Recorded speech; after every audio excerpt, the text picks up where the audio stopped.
Hello, hello. Let me add my overlay here. Um, all right. Here we are. It is a beautiful day in Taipei. Beautiful Taipei morning. It's 10 p.m. in East Coast America. My old stomping ground. How is everybody doing? The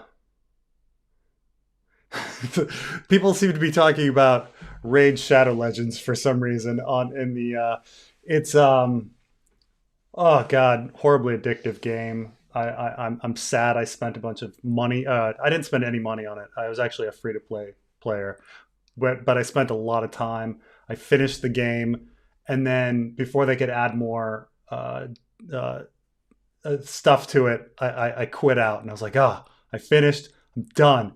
Fantastic.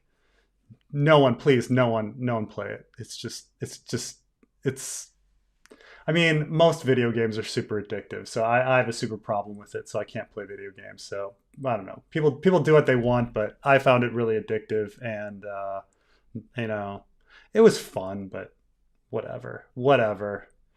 Ah, yes, it was Carmine's fault.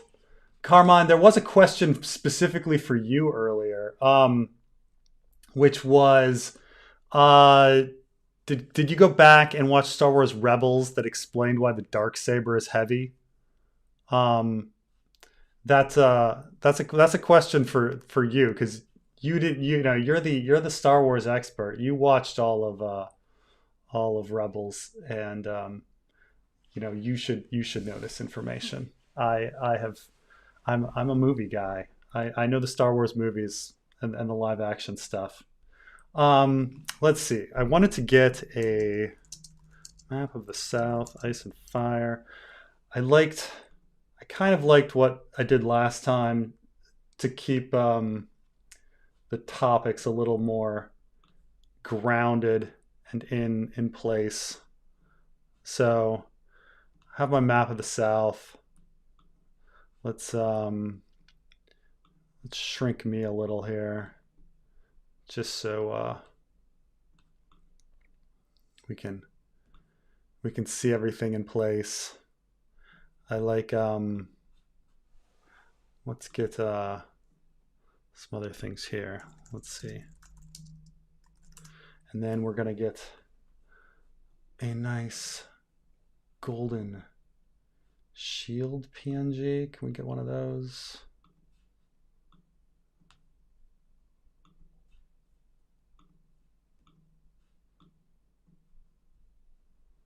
Where's my wanted wanted one where I didn't have to have the white background in it without creating it, but I guess I'll have to settle for this. But so I can add Golden Company landing things on here, um, if I'd like to. So roughly. Okay. Um, what do we got? What do we got here? Um,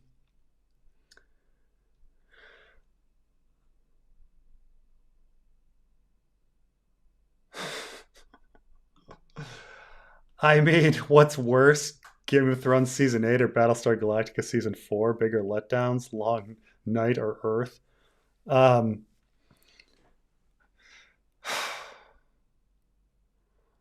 I mean, I guess I had more invested in Game of Thrones, but at the same time, like with Game of Thrones, I had given up after season 5. Like it had gotten so bad for me that when season 8 happened, it was kind of more of the same. So when the rest of the world freaked out, I was already kind of on in the bottom there. Battlestar, they really kept you. They really kept you hoping that it was going to be great right until the end. They started they even when they started killing time with their little insurrection uh, that took so many episodes, and you're just like, why are they killing time? There's not that many episodes left of Battlestar. You still had this hope. You had this hope that it was all going to come together. And it wasn't really until the very end that they pulled the rug out from under you and just destroyed the entire legacy of the entire series based on an incredibly horrible um, ending. I mean, even like when you think of other shows that completely ruined themselves in the end, like How I Met Your Mother, people were suspicious in the last season, but they were still hoping that it was all going to come together. Like, okay, this is a big wedding, a lot of callbacks are happening. Maybe it's all going to wrap up nicely in a nice bow, and then the ending is horrible. Battlestar, there was still so much potential. I couldn't see how they could have ended Game of Thrones by season 8 well. I don't know what they could have done. Um, I mean, even if they had John like kill the Night King in some big boss battle, I don't know. I don't know if it would have worked um, to please the average fan. So I want to say that Game of Thrones was probably for everybody else was worse, but for me, Battlestar was more of a letdown because they really kept you. They kept, and everything's about expectations. Like I knew going in to the end of Game of Thrones that it was going to be bad. I was a sweet summer child with Battlestar. I really thought it was going to be. I thought it was going to be nice, and then it just wasn't. And now no one remembers it. It was just it's been stricken from our memory. Damne memora, de memore. Um, no one thinks about it. Everyone took the posters down. Um,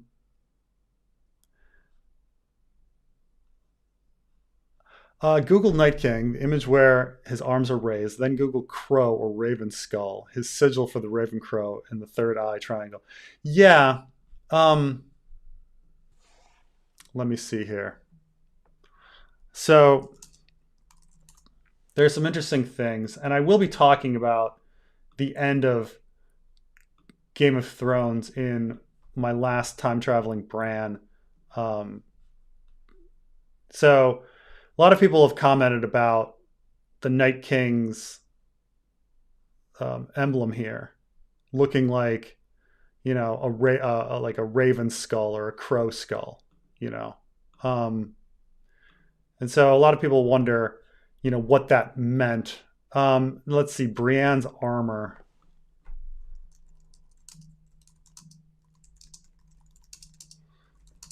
Let's see about this.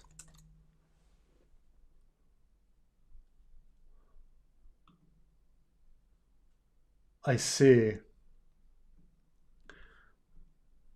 That one's a.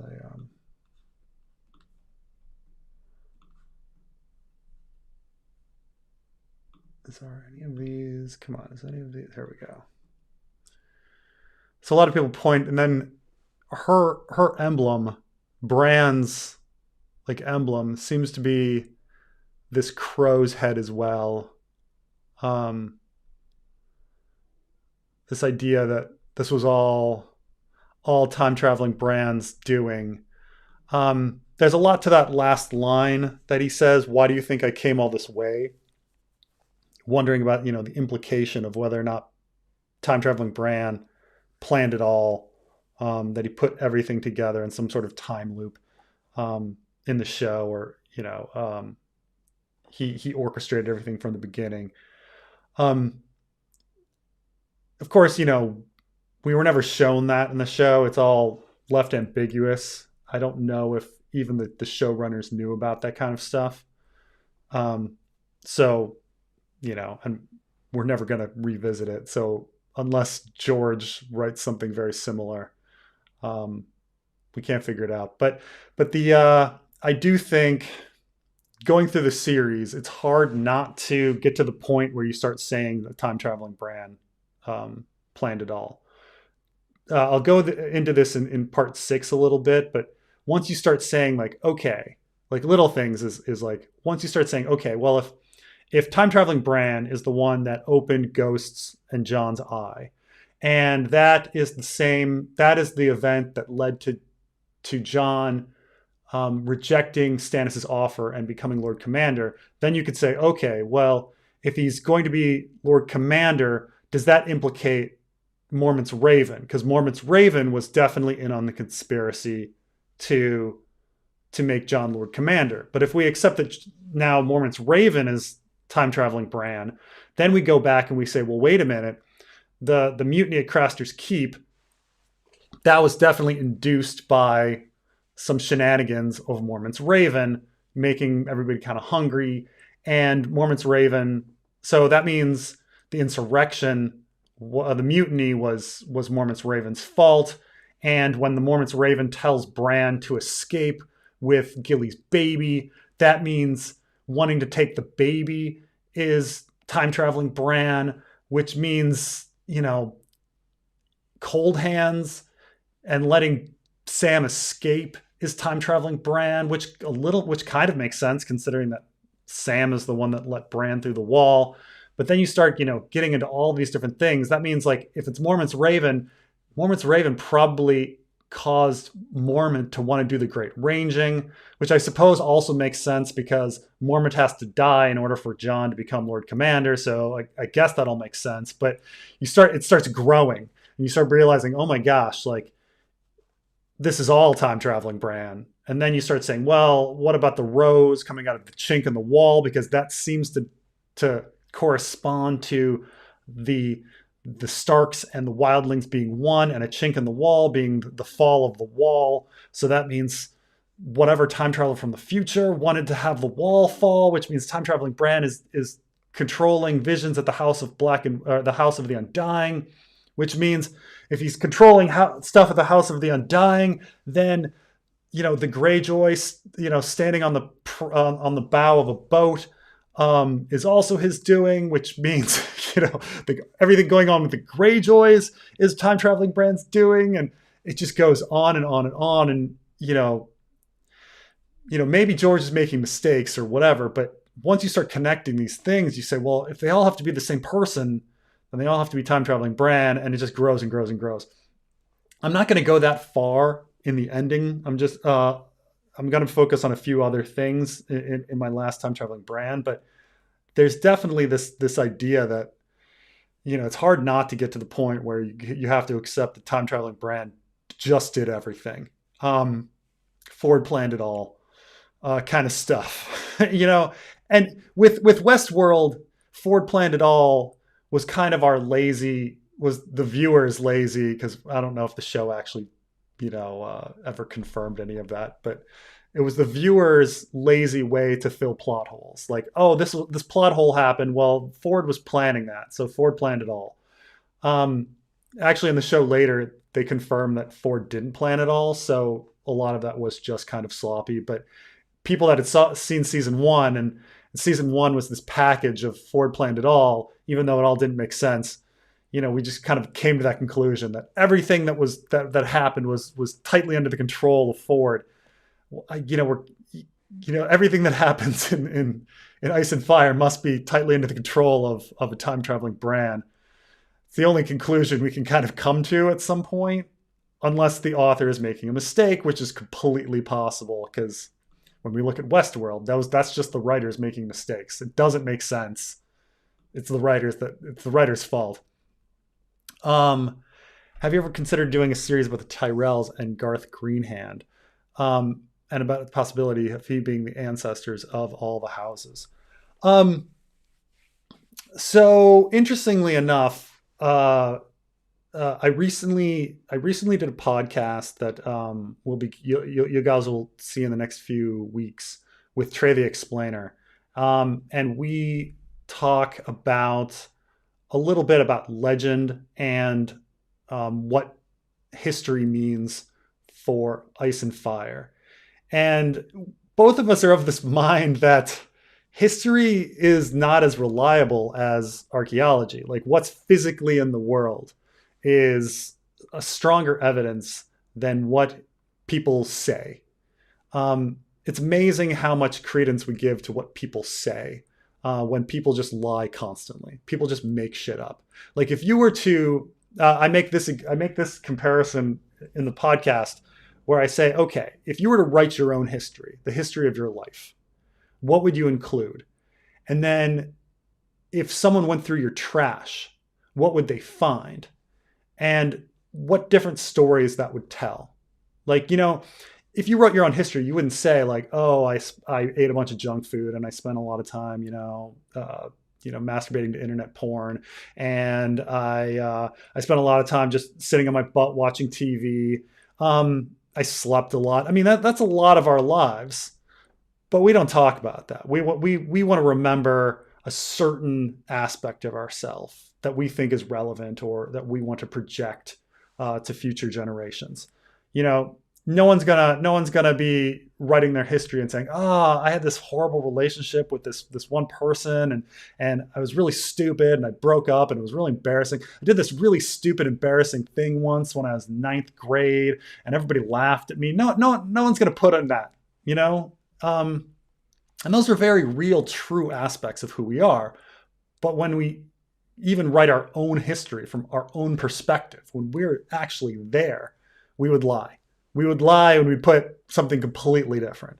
So when people write history, it's impossible not to write history in a biased fashion. And if you go back, history just becomes, more and more about legends. And so it's amazing that a lot of people that read Game of Thrones, read Ice and Fire, they give so much credence to legends. Like, oh, Azor Ahai, who's Azor Ahai? Why on earth should we think that Azor Ahai has any truth to it? Like, what? Because some people said it? Like, is there anything physically on the ground that says that we should believe in Azor Ahai, other than it being a legend? Like, and keep in mind, George R. R. Martin is a very kind of logical, sciencey kind of guy.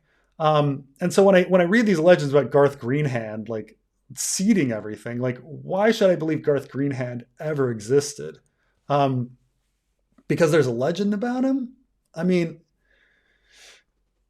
we think that Hercules actually existed? Like in this world. Some people say, well, maybe he was a great king, and there was many stories, and they just got exaggerated over time. And you're like, okay, but it's to the point where it's kind of unrecognizable as any sort of person. Anyway, it's going to be it's a really good. We had a really great conversation, and I think you guys will be pretty excited about it. We talked for like an hour and a half, hour 45 minutes. So hopefully we'll get into a little bit of that. But I do think that Garth Greenhand and most of the legends from the World Book are not too important. I don't necessarily think there's much truth in them or anything that we can derive anything from or figure anything out from. So maybe he could be a space explorer for all I know. He could be a real guy. I don't know, or it could not exist at all. But that's kind of how I see legends with in Ice and Fire. That they're less important than people think, even though they were probably all planted by a time traveling Bran or some other time traveler. That's the thing, is even before Bran became a time traveler, I do wonder about other time travelers. We're going to get into this. This is the main question. When I talk about, like, in the last part of Time Traveling Bran, what is Time Traveling Bran planning? I'm going to rely a little bit on the crutch of the show, but yeah, this is kind of the thing. Like, Bran wants to escape from the cave. We kind of know that as a fact, but escape to what? Right? Like, you can't just, he has to have something that he's escaping to. And clearly, the Three-Eyed Crow showed him some problem beyond the veil at the end of the world. And so clearly he's trying to solve the greater issue of Ice and Fire. And so, Bran must live for that. So I do think there's something important. And I don't want to do a spoiler, but I think I did figure out what the most important, well, not exactly what Bran is doing, but a very important element of why Jon was made Lord Commander and rejected Stannis' offer, and what it's leading to. But Bran is trying to save the world. When Jon is disguised as Ghost, gets punched by Arya, and then and they laugh and laugh, a hint the others are a trick. A shadow on the wall. Grumpkins. Um,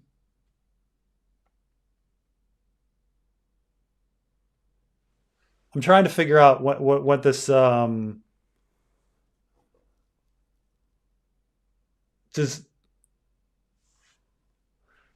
What is he disguised as Ghost with Arya? I mean, doesn't he leave Arya's company before he has much connection with Ghost?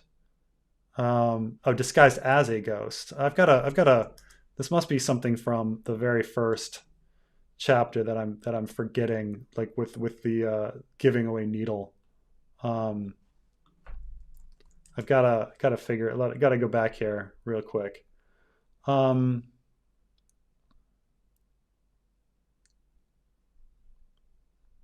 do, do, do. Let's see. I'm forgetting this disguise thing, or what they talk about in that first. Um, so they have this discussion about needle in John 2, I imagine.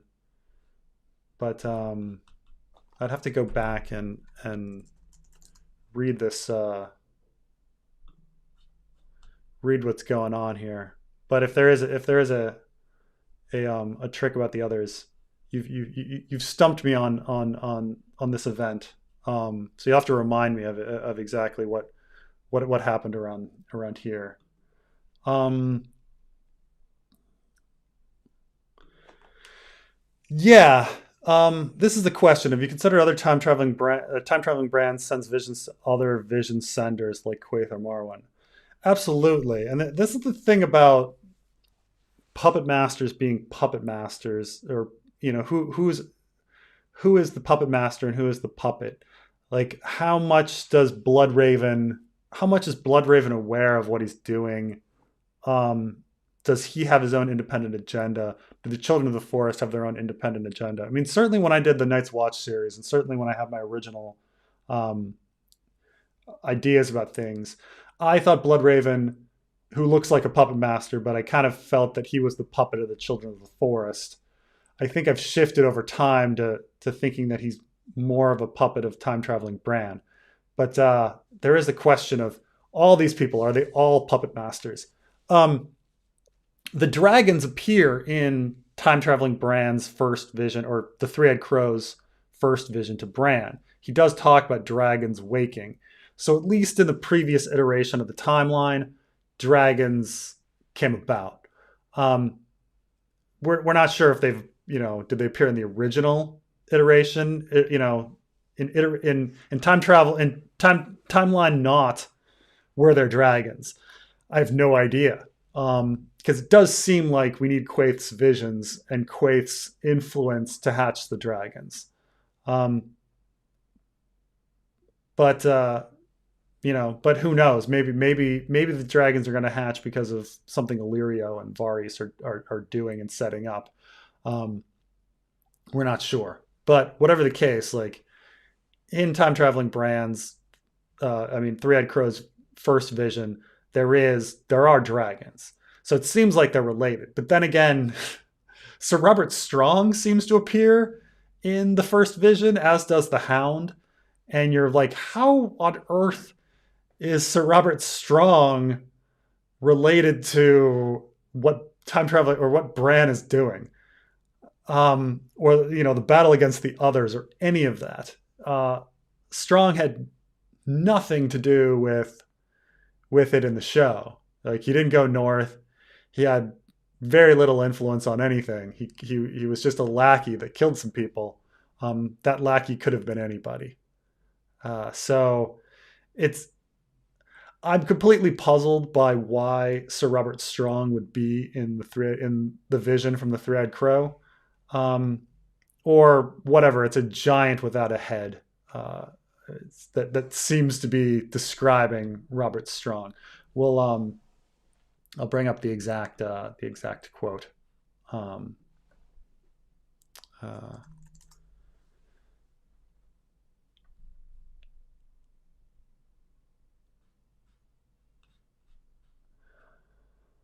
Over them both loomed a giant in armor made of stone, but when he opened his visor, there was nothing inside but darkness and thick black blood.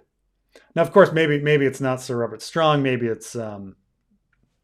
he's talking about the grayscale epidemic, or something like that. The but we're certainly supposed to think that it might be Robert Strong, but again, I don't know why the grayscale epidemic would be useful either. Um, to time traveling Bran in his in anything. I mean, maybe he needs this to happen in order for him to be king. I don't know. It's but yeah, I've definitely considered that, all of these supposed puppet masters are actually puppets themselves. Da, da, da, da.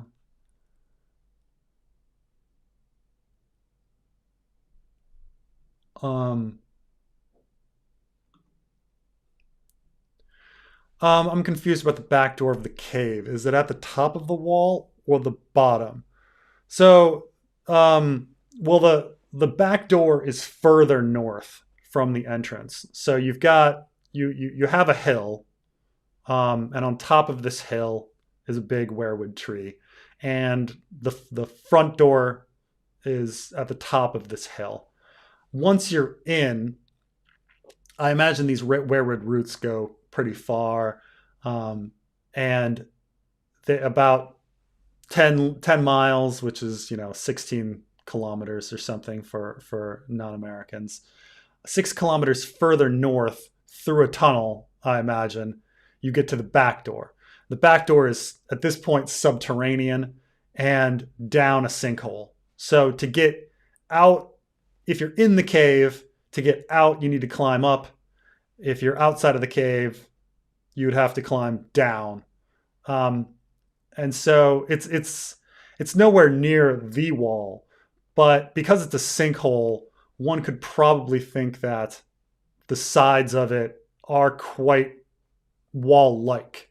Um, I do wonder if there's ice around the edge of the sinkhole, where climbing up it would be very similar to climbing the wall.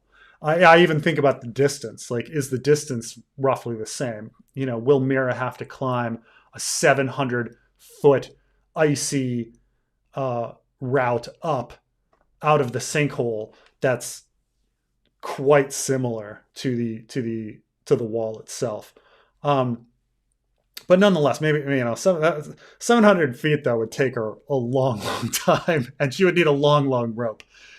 There's a bit of a mystery of where, by the way, because I'm getting into a few questions that people had in comments of the video, but about the sinkhole, like, but it's more or less, as I showed in the video, you're going to be underground at this point, 10 miles, 16 kilometers north of of the main entrance, and then you've got to climb out an unknown amount of feet.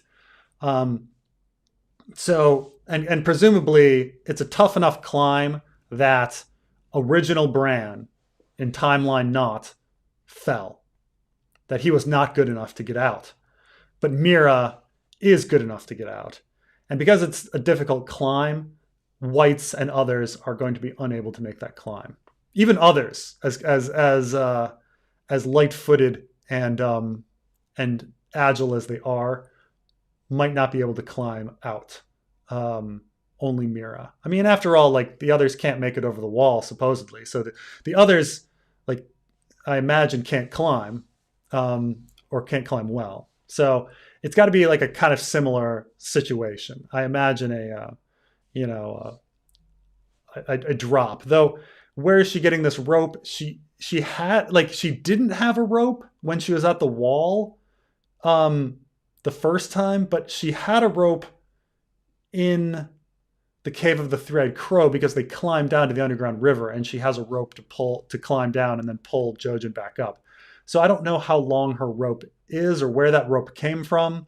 Maybe Bloodraven just had some rope lying around, I don't know.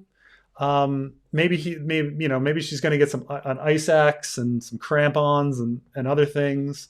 But I'm imagining a I'm imagining a hole where the climb is similar to the wall. I think it's going to be icy. I think there's ice spires at the bottom. I think it's dark, but I think it's kind of a similar situation would be my guess. And that Mira's going to climb out like that and then send the rope down to Bran. But this is all it's based on kind of my feeling, based on metaphors and a few images from uh, visions and such. So it's who knows. I kind of agree with Carmine here that when we're talking about like George putting out books in order to sate his publisher to give himself more time, um, I do tend to think that George didn't really care about what he was writing. He's just like, okay, here's some stuff, the stuff here and there. Sure, some old legends about Garth Greenhands. Why not? What people in Lorath are like. You know, sure, why not? um, let's see here.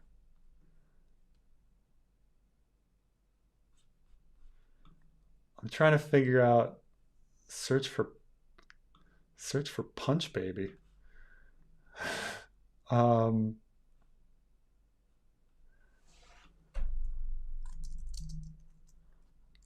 let's find this. I'm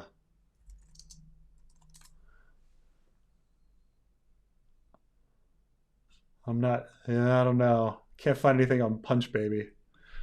we'll gotta, gotta figure this thing out about this ghost and punching.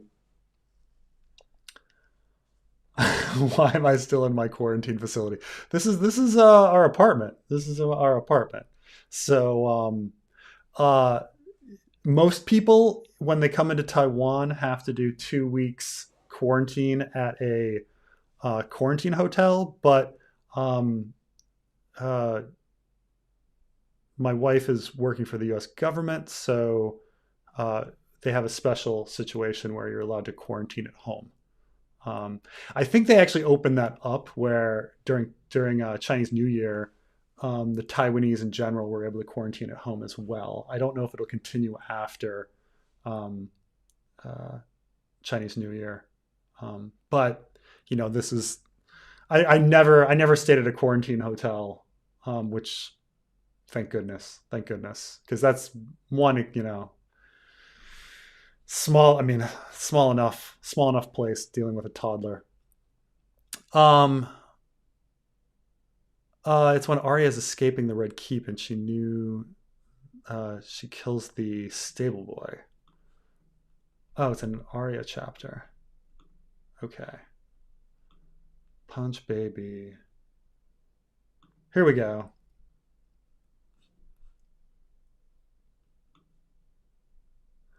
Okay. Rob took them all the way down past grandfather and Brandon and Lyanna to show them their own tombs. Sansa kept looking at the stubby little candle, anxious that it might go out. Old Nan had told her there were spiders down here and rats as big as dogs. Rob smiled when she said that. Um, yeah, the like referencing the Rat King and things like this kind of hinted at there. Um, Rob smiled when she said that. There are things worse than spiders and rats. Yeah, that seems to be a reference to the other spiders and the Rat King, or at least retroactively. I don't know if George thought about those things when he in Game of Thrones, but maybe. I forget when the first time he introduced others riding spiders. This is where the dead walks. And that's when he heard the sound, low and deep and shivery. Baby Bran had clutched at Arya's hand. When the spirit stepped out of the open tomb, pale, white, and moaning for blood, Sansa ran shrieking for the stairs, and Bran wrapped himself around Rob's leg, sobbing. Arya stood her ground and gave the spirit a punch. It was only John covered in flour. You stupid, she told him. You scared the baby. But John and Rob just laughed, and pretty soon Bran and Arya were laughing too. The memory made Arya smile, and after that the darkness held no more fears for her. The stable boy was dead. She killed him, and if he jumped out at her, she'd kill him again. She was going home. Huh. No, I mean that's interesting. The with all of our crypts talk, uh, the dead coming out of their tombs.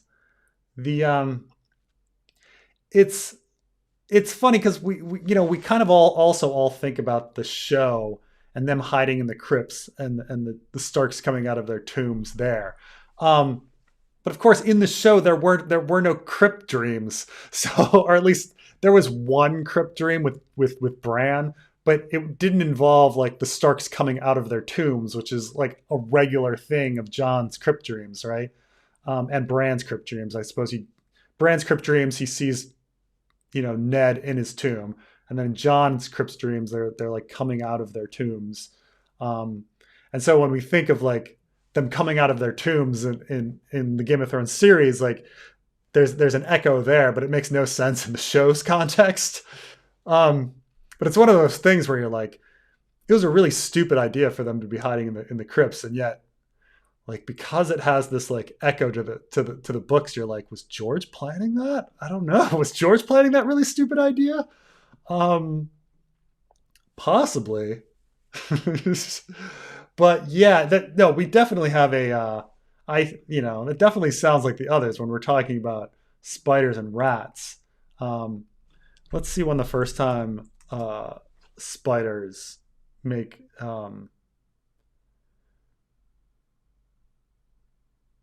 rats and spiders. No, it's actually yeah, no, the spiders do appear. The other spiders do appear in Game of Thrones. So yes, definitely, they're definitely making reference to the others. I think when they're talking about spiders and rats as big as hounds and things like that, and in the tombs. Um, I think it would be pretty neat if the others didn't go through the wall and went through Gorn's way and came up through the tombs. Like I think that would be um, subverting expectations quite a bit, but it's still seeding it to something that happened in the book. I mean, we hear about Gorn's Way in A Storm of Swords. If Gorn's Way isn't used, it's just some fucking random story, you know?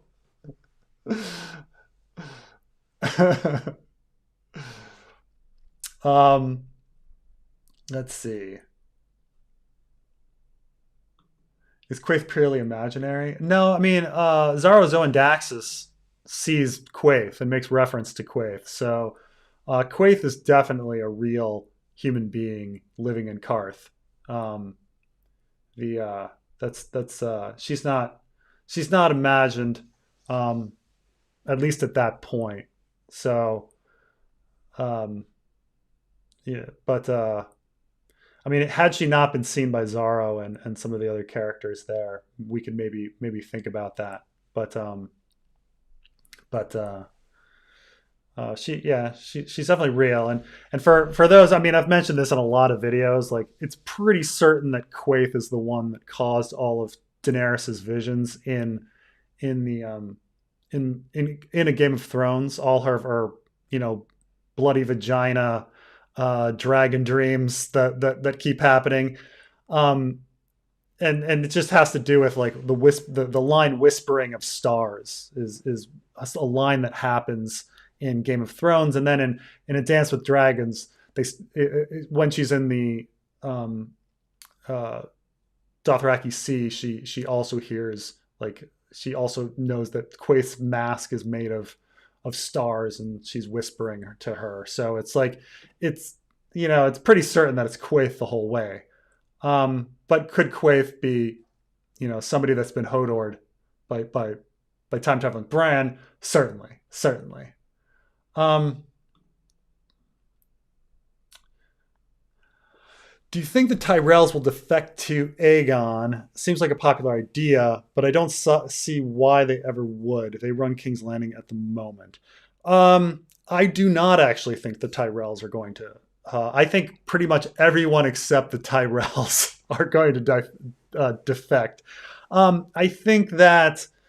I mean, maybe once all the head Tyrells are kind of killed off, but I think this is generally speaking, just plot necessity. I see a lot of houses, more houses than we think, quickly defecting to Aegon in order to quickly have him take the throne so that Dany can come in and have a dance of the dragons against Aegon. So this has to happen pretty quick. It has to, happen to, broadly enough that he's considered the king of the seven kingdoms that Dany needs to defeat. I think this mainly has like I see it as like the big part is the red wine split. Like for all of our story, they kind of talk about the Tyrells and the red wines being peas in a pod, but I think it's more interesting, and this is getting into Cersei and Taina series that I did where I go into heavily about the red wines. I think the red wines are really going to be the Aegon supporters, and that once they turn, then everybody starts turning. And Tyrell wise, I mean, once you kind of if Mace dies, and I think Marjorie is probably going to be executed by the Faith of the Seven, then you're dealing with Garland, who's in the middle of war. He might get killed by the Ironborn, and then down the line you might have the next level of Tyrells take over. They might go with Aegon, but I kind of see the current lineup as being like they have all the power now. They threw in hard for Team Lannister. So Cersei suspects the Tyrells of being evil and against her, but we find out through Varys's point of view that no, the Tyrells are actually loyal and that he's trying to create division between them. So I mean, I think there has to be a lot of Tyrell deaths. You can't really kill off all the Tyrells because they're kind of like the phrase. There's just too many of them. There's no way you could kill all of them. So once you take out kind of the House Tyrell as we know it, I could see the next batch of Tyrells going over.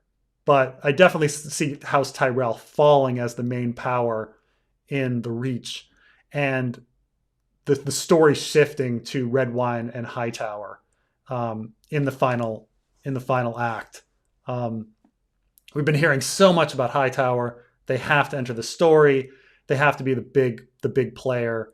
And so I see that happening, and the Tyrells kind of fading in importance as the story goes on. I mean, if the story ever goes on. But yeah, that's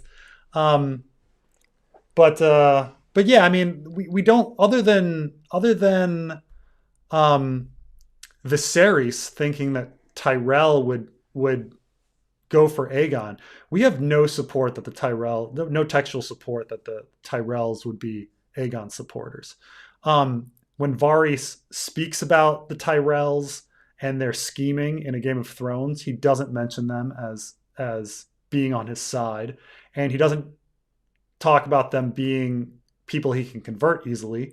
And then, when he's speaking to Kevin at the end as well, like he's saying that his whole scheme is to create division between them. So, they're already married to Tommen. Like Marjorie's already married to Tommen. So they're kind of all in there. They started taking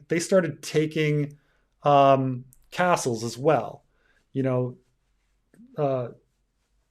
Like Brightwater Keep and such. The current regime benefits them. And so if you start defecting to Aegon, you're kind of tossing everything away that they've already built. So, And I think part of the animosity against the Tyrells is probably what's going to drive a lot of people to Aegon. Like, oh, I can get my keep back. Yeah, hell yeah, um I'm gonna support Aegon. Like these Tyrells have been jerks. They took my stuff. So um yeah, I think essentially everybody but the Tyrells will be hopping over. Um let's see here.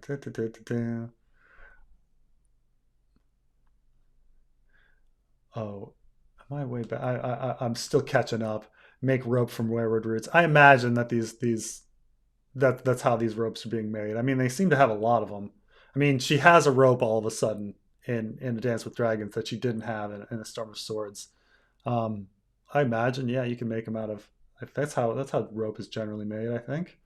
I, um, let's see here.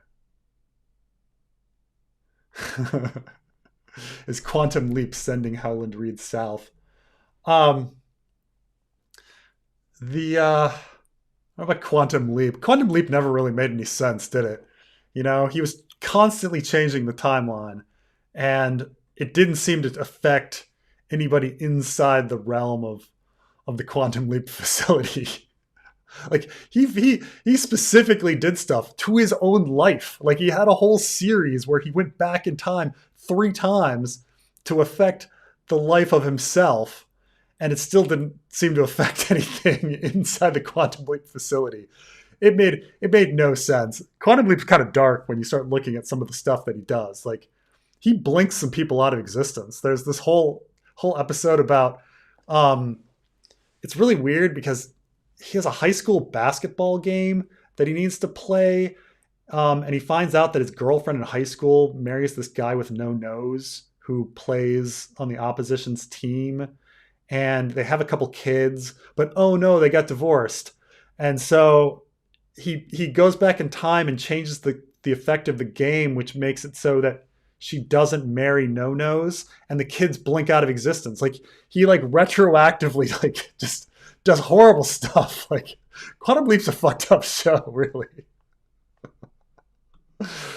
Um, Speaking of the government, and it's not too personal. How does? Sorry, I can't talk about any of this. Um, you know, I appreciate that, but I can't talk about people's work. This is let's see here. Um, George R. mentions something about of his readers and forums already guessed where Aesop was going. Is he talking about Thousands World Book Club? I have no idea. I, you know, I think he's just speaking generally, because I don't know if he pays attention to YouTube. I think he might pay attention more to what Elio and Linda are doing, and some of his fans, some of the fans over on that bulletin board. Like I don't necessarily think he visits Reddit or anything like that. I mean, he's still a boomer. Like he's a boomer. Um, that uses WordStar, that uses fucking WordStar to to write his um, stories on. When I first heard that he was using WordStar, I just didn't believe it.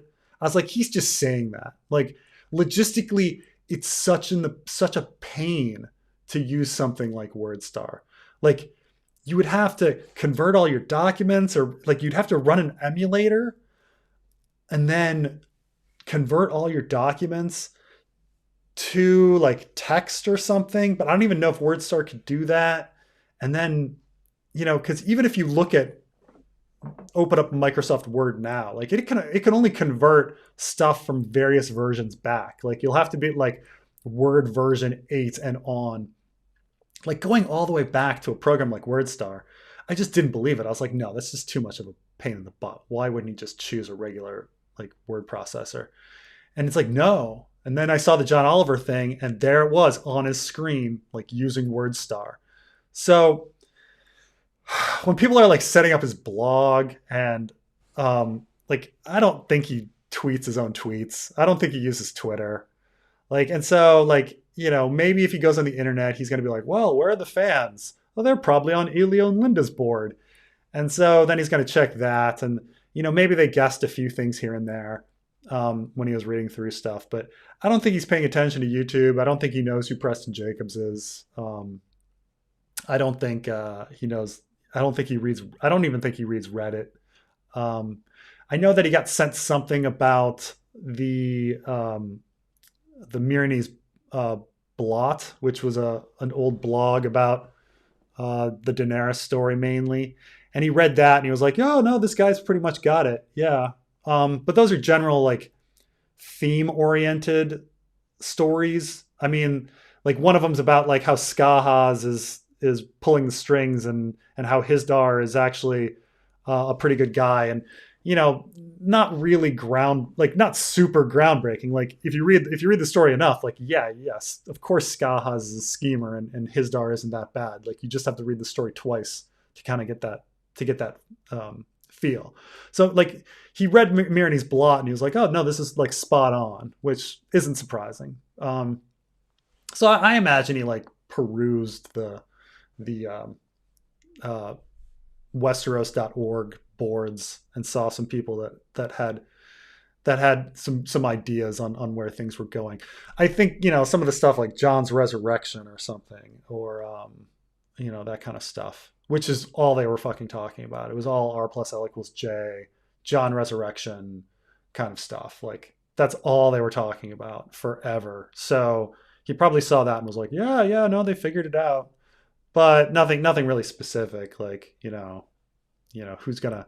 I doubt he came upon a post about Euron against the Red Wines and whether or not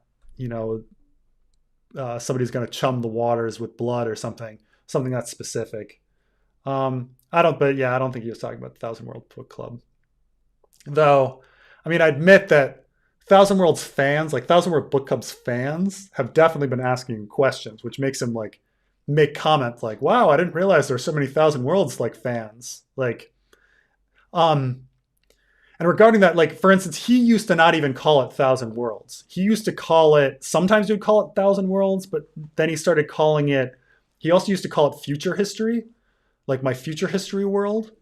Like he didn't have an official name for it officially, but now because as the Thousand Worlds Book Club kind of like secured the name Thousand Worlds, I think he now is like committed to that being the name of his universe. And so when people ask him about the Thousand Worlds, he knows like, okay, they're talking about the Thousand Worlds. I mean, like I think some of those fans, like so very tangentially, he like thinks now that like there's a lot of Thousand Worlds fans out there that I think that I was responsible at creating. So in that sense, he's been somewhat affected by what we've been doing. But other than that, I don't think he knows about me or cares about me or anything like that.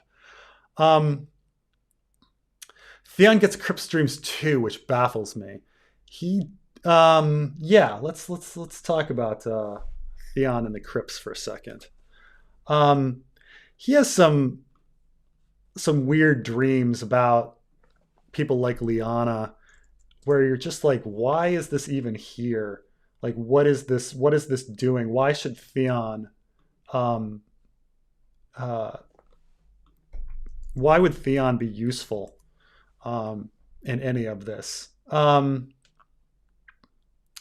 Let's see. uh, he did not like the crypts.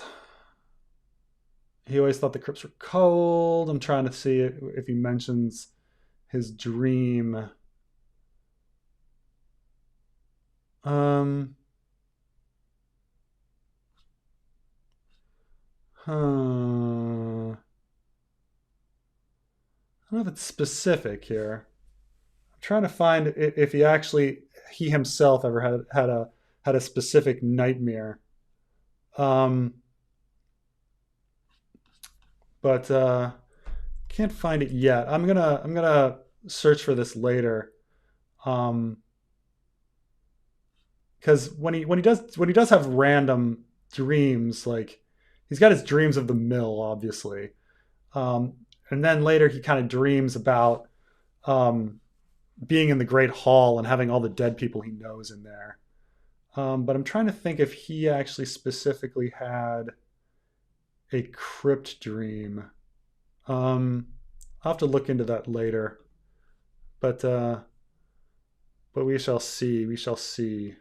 Okay. Mm-mm-mm. Do you think Aerys and Joanna could equal Joanna plus Cersei? Aerys was talking about liberties on Tywin's wedding night. Um, yeah, people talk about this a lot, like whether or not. Uh, so I think Jaime and Cersei. I think there's something in the world book about it crushing the idea that Aerys could be the parent of Jaime or Cersei. But it doesn't necessarily crush the idea of Aerys being the father or a father to Tyrion. There's something strange in there that someone taught that Elio and Linda talked about it being a big deal because it finally confirmed and put to rest the fact that like Jaime and Cersei couldn't wouldn't be the um, child of Aerys. Trying to remember what that was about. Here we go. I found it.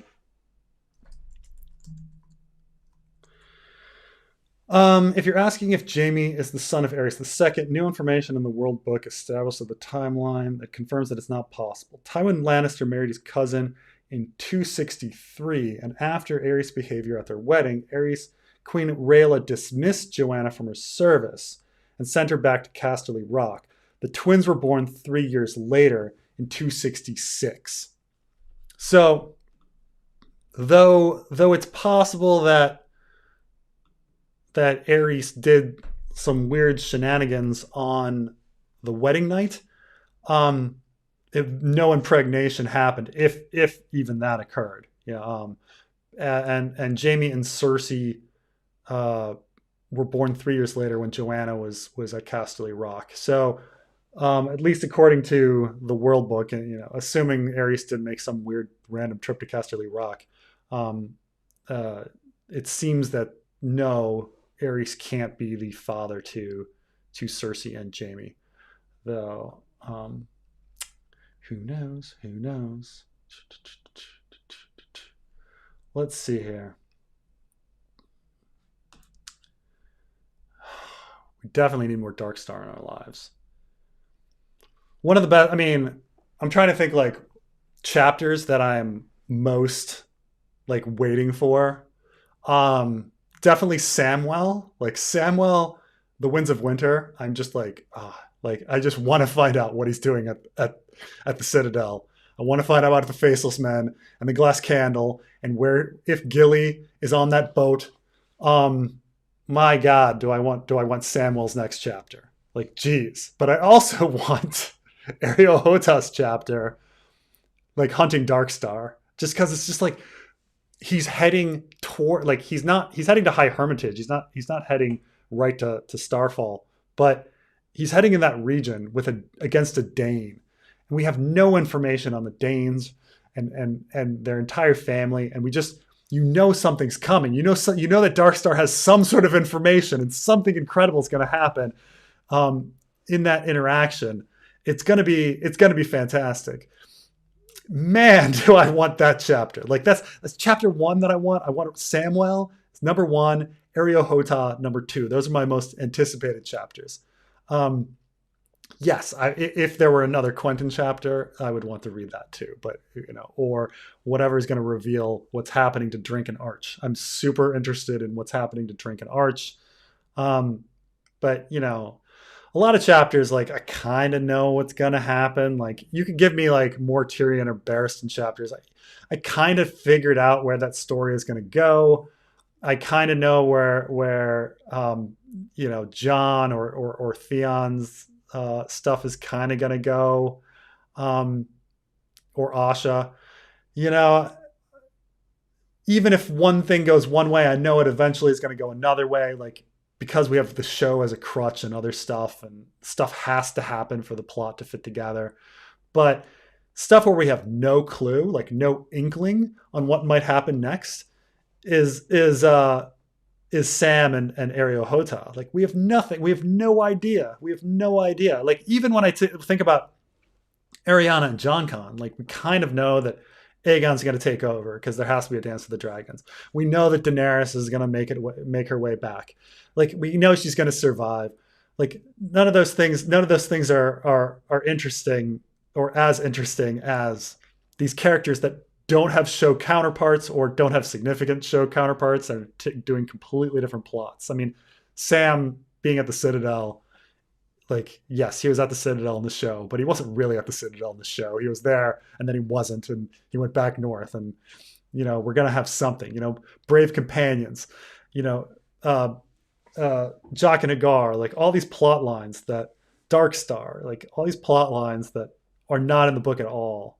Yeah, that's gonna be. It's gonna be super fun. We all need more Darkstar in our lives. I love Darkstar. People are like, "Oh, Darkstar's super lame." No, Darkstar. Once you accept that Darkstar's innocent, you're like, wait a minute, he's cool. Like,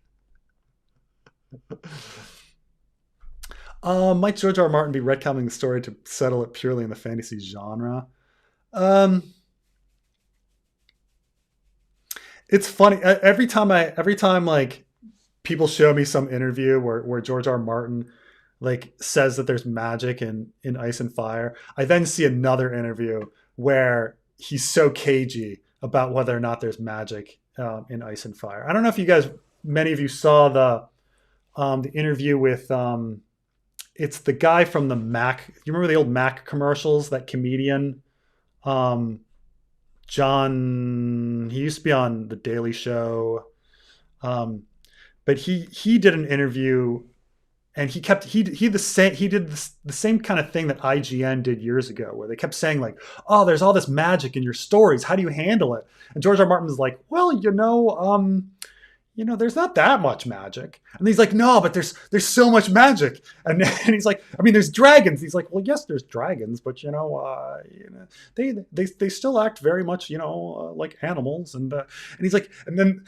he says, "But he's like, I've been very careful about the use of magic. It's like adding salt to a stew. It adds flavor, but you don't want to do too much. And even with Melisandre, I put in the question of whether or not she uses magic or if she's a fraud, which is a huge mind blowing thing to me, because I'm like, yes, yes, thank you, George, for shooting down shadow babies yourself."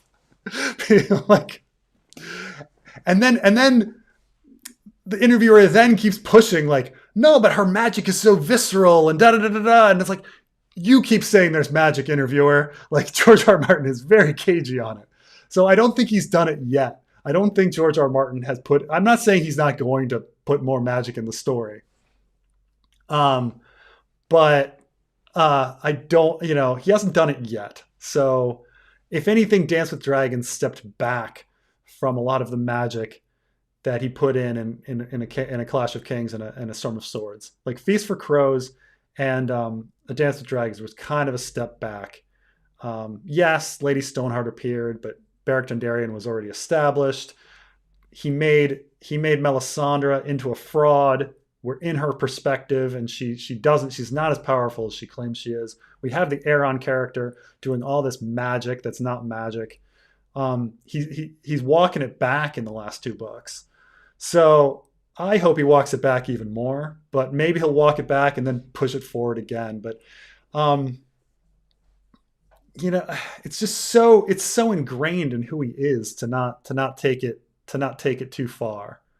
I don't know. I couldn't imagine, like, he was making fun of, like, in that interview he was making fun of stories that have too much magic, which I think is more like, it's weird that he'd be making fun of Wheel of Time, but I think he was making fun of Harry Potter, maybe.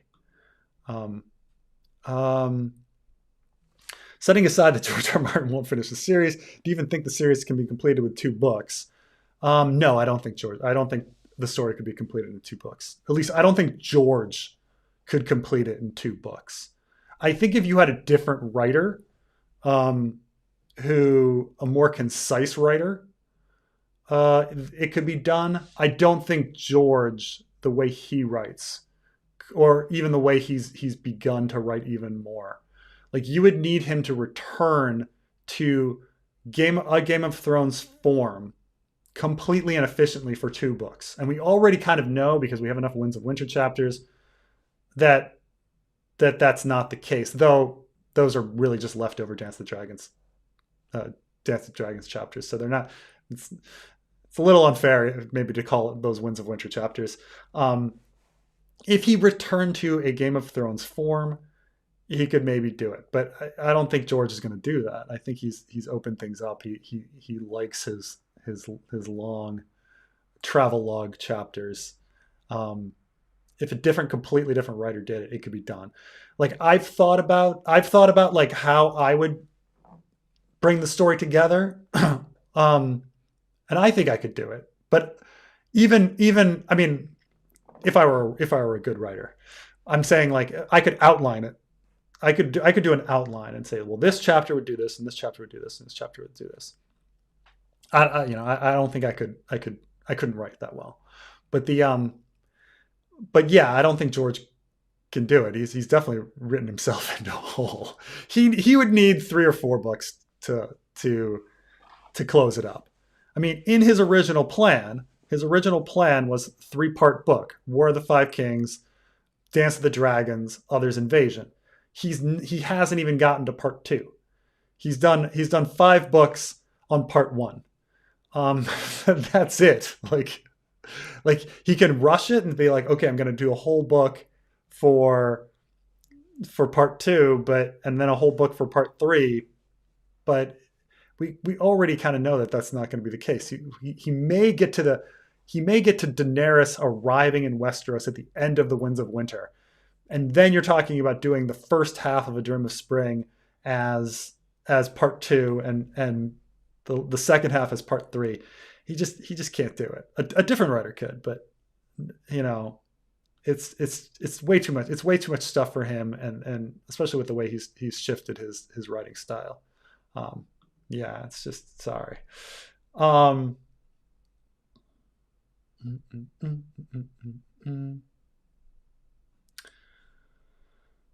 mm. Um, this is a big mystery. I'm going to talk about this briefly in the last part of Time Traveling Bran. But yeah, I mean, if we, so a lot of people think Euron, because Euron had a dream that was very similar to Bran's, that he was visited by somebody, and then Victarion is pretty much the person that appears in Dany's House of the Undying vision. So Dany has a oops, oh, how did this added myself on the live thing here. Hold on a second. Oh, I don't want this. Oh, how this little thing. Okay. Let's see. I'm gonna bring in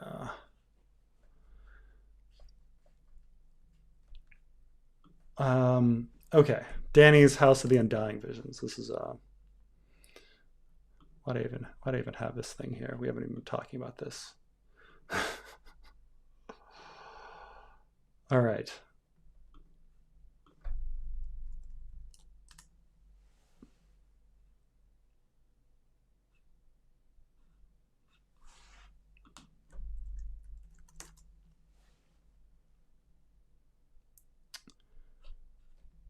All right, let's see. Let's go.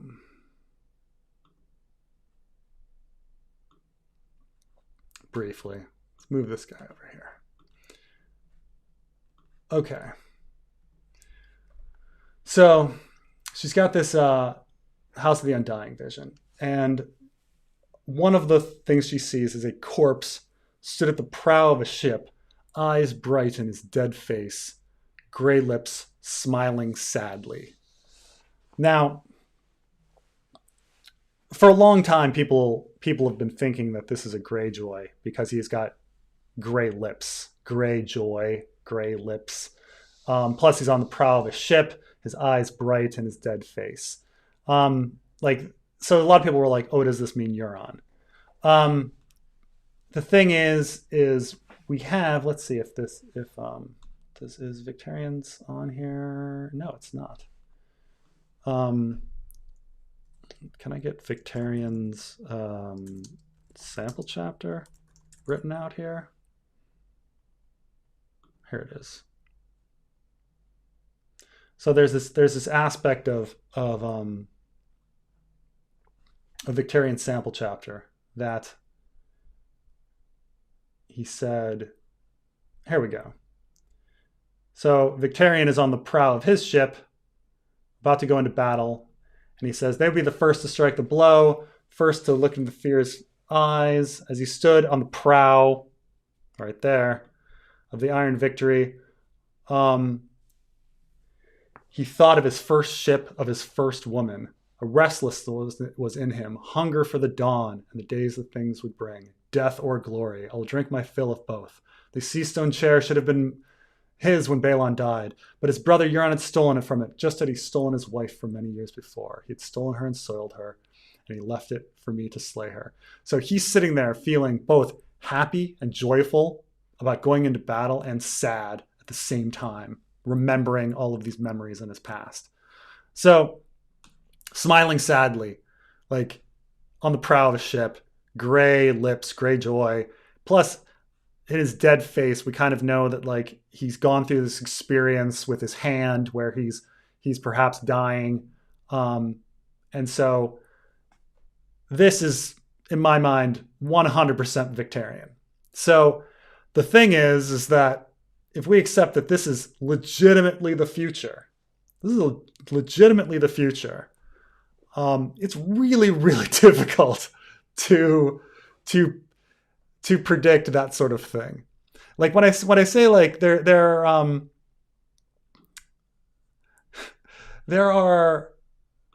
some things that you maybe could predict, like the Red Wedding, pretty early on, because you could read somebody's mind. You could read Tywin's mind in his bed and be like, he's planning the Red Wedding. I can make a vision about the Red Wedding. Or one of the easiest visions that people make a big deal about was like Ned in his tomb. Like, Ned's not even dead. Like, Ned died.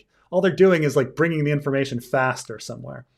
And with the Red Wedding, like those visions, somebody already came up with the idea of the Red Wedding. If you know somebody's plans and then you make a vision of it, you're not really predicting the future. But Victarion on the prow of a ship, smiling sadly, thinking about the past, is a really, really difficult one to predict. Like, Euron sent Victarion off to Slaver's Bay in a pretty sudden decision after everybody, after the attack of the Shield Islands, like, goes poorly. And Euron is like, damn it, this isn't going to work out. I better get rid of my brother's allies. I better send them off. So that does seem like a real thing about the future. So, and so then, you say, okay, well, if all that stuff happening with Jon and connected to the wall, and one of Daenerys's visions of the wall with the chink in the wall is, if that's all related to Bran and the Three-Eyed Crow, could Victarion, because that's another vision, maybe. I mean, if Time Traveling Bran has gone through this 1,000 times metaphorically, he's seen how everything goes 1,000 times over. He seems to, maybe he knows it. So connected. If Bran knows everything, then yeah, it's connected. It's connected. Where are we here? Politics for later. What are your thoughts on the UK? Who do you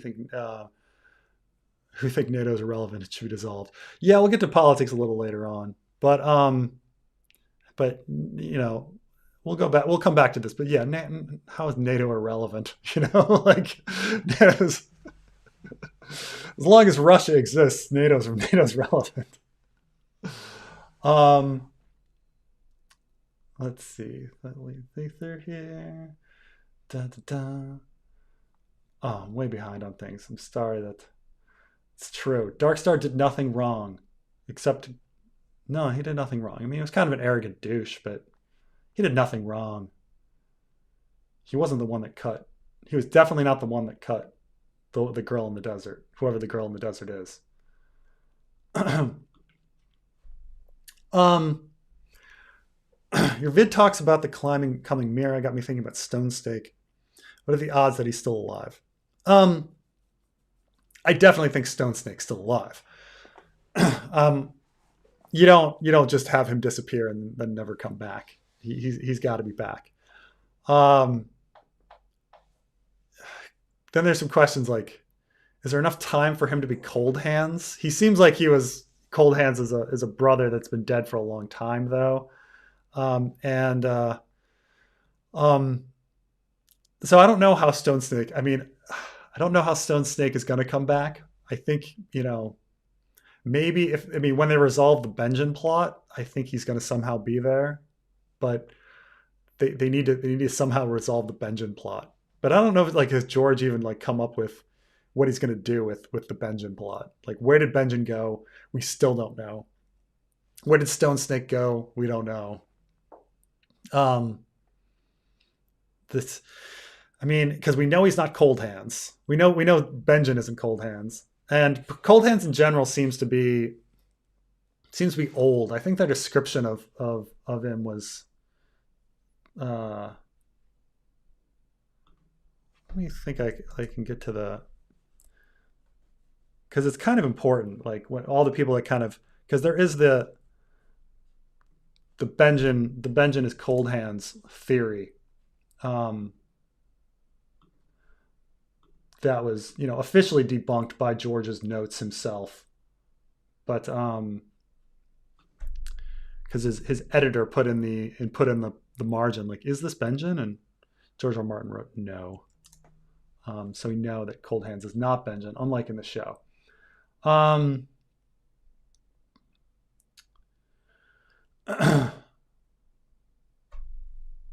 Cold Hands was the name of the fat boy. His hands were black and hard as iron, as cold as iron too. The rest of him was wrapped in layers of wool and boiled leather and ring mail.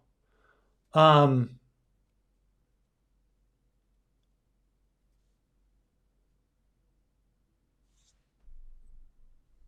Stiffing. His other hand. So could he be an? Oh, it's about how old his clothes are. Um, Black hard, cold, wrapped in layers of wool and boiled leather. His features shadowed by a hooded cloak, black woolen scar. I forget why I got the idea that he was an old ranger. Um, Stone Snake though, just I couldn't imagine Stone Snake wearing ring mail when he's climbing around. You know, like plus he's short and wiry. He doesn't seem to have the same hulking appearance of Cold Hands. So Stone Snake doesn't seem to be Stone Snake or Benjen. So how will Stone Snake come back? I mean, it'd be interesting if he comes in and helps Bran out of the sinkhole with Mira or something. But it seems like you'd resolve it somehow with the Benjen plot, or if you did some sort of point of view character from a wildling in the Weeper's army, maybe you could kill him at some point. I mean, he's definitely a plot thread that needs to be wrapped up. I think he's glaring enough that George um, will bring him back. Unlike say Alardine, which he's not, probably not going to bring back. Ever, ever do the Jojen Egret voice? Um, I always do like I think for both Jojen and Egret, I do like a really bad Irish accent or something. I'm like it's in some of the previous videos. I stopped on it, but he hates it, but it was something like, like, oh, I can't even do it on the spot here. Oh, you know nothing, Jon Snow. No, maybe it's more Canadian. Maybe it's more like maybe it's more of it's like a half Irish, half Canadian, half like um American Indian from the movie Smoke Signals. Have you ever seen the movie Smoke Signals? It's an incredible movie. But it's the first movie that, by the way, it's like the first major movie that's ever been written, directed, and starred in completely by American Indians. And it's just it's a wonderful movie. I recommend everybody see it. But one of the characters um, is there's Victor and Thomas, and this brilliant, weird, specific American Indian accent that's just so funny. Oh, Victor, our people were we didn't hunt the buffalo. We were fishermen. Like it's one of the weirdest accents, and it's so funny when you hear it. Um, but I think I use his accent a lot, and I think I was doing it for Jojen and Egret. It's kind of this weird like Irish Canadian American Indian kind of mix here. Oh, thank you, thank you. Um,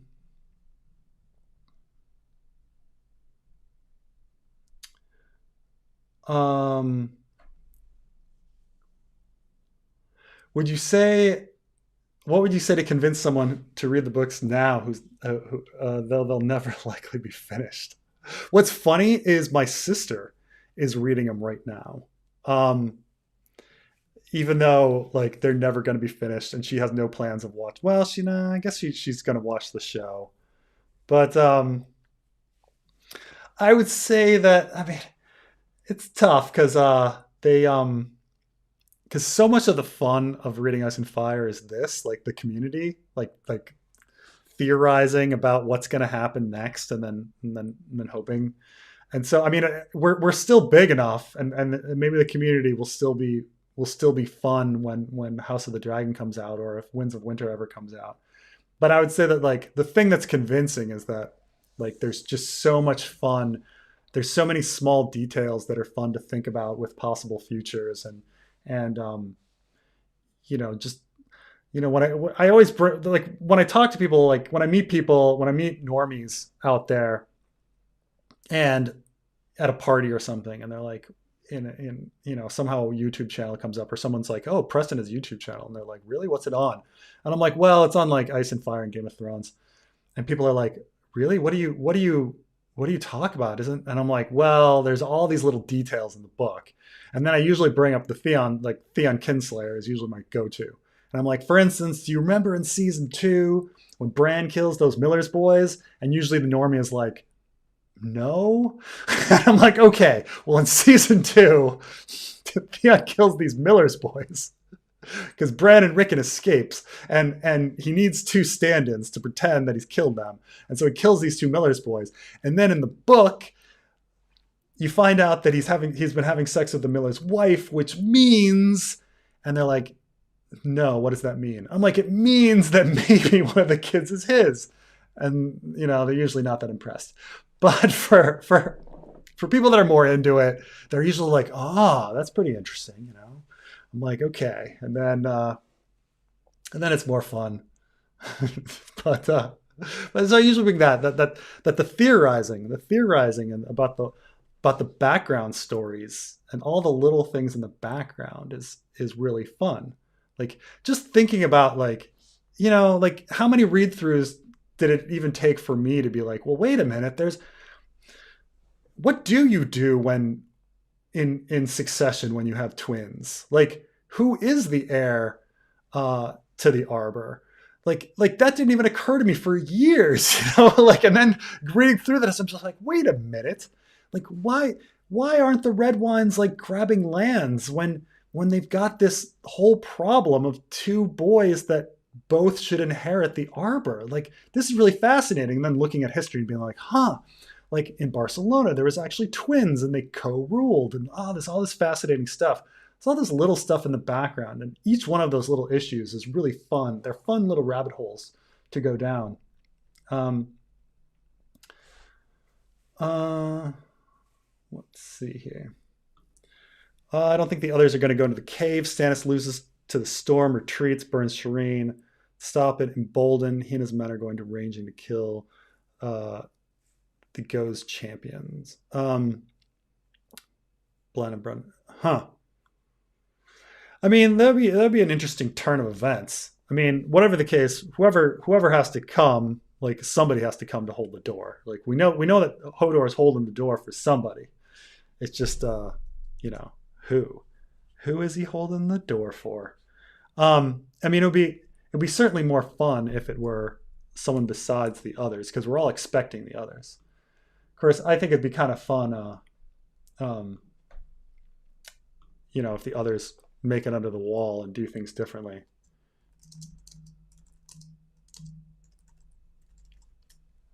Let's see here. What to do? That's the thing. Reading it before, like, I didn't get Jojen paste until maybe my third time through. I think maybe somebody mentioned it before. I mean, it's like we certainly got that things were creepy. Um, I think it certainly got things were creepy the first time through, but I didn't think like, where's Jojen? Because there's just so many characters and it's such a long book, and you're just trying.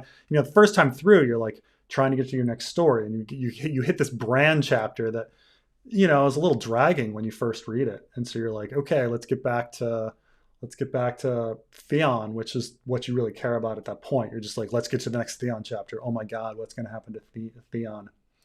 Um, do. Screw the normies. I mean, I guess so. My wife's a normie, so I guess so. the um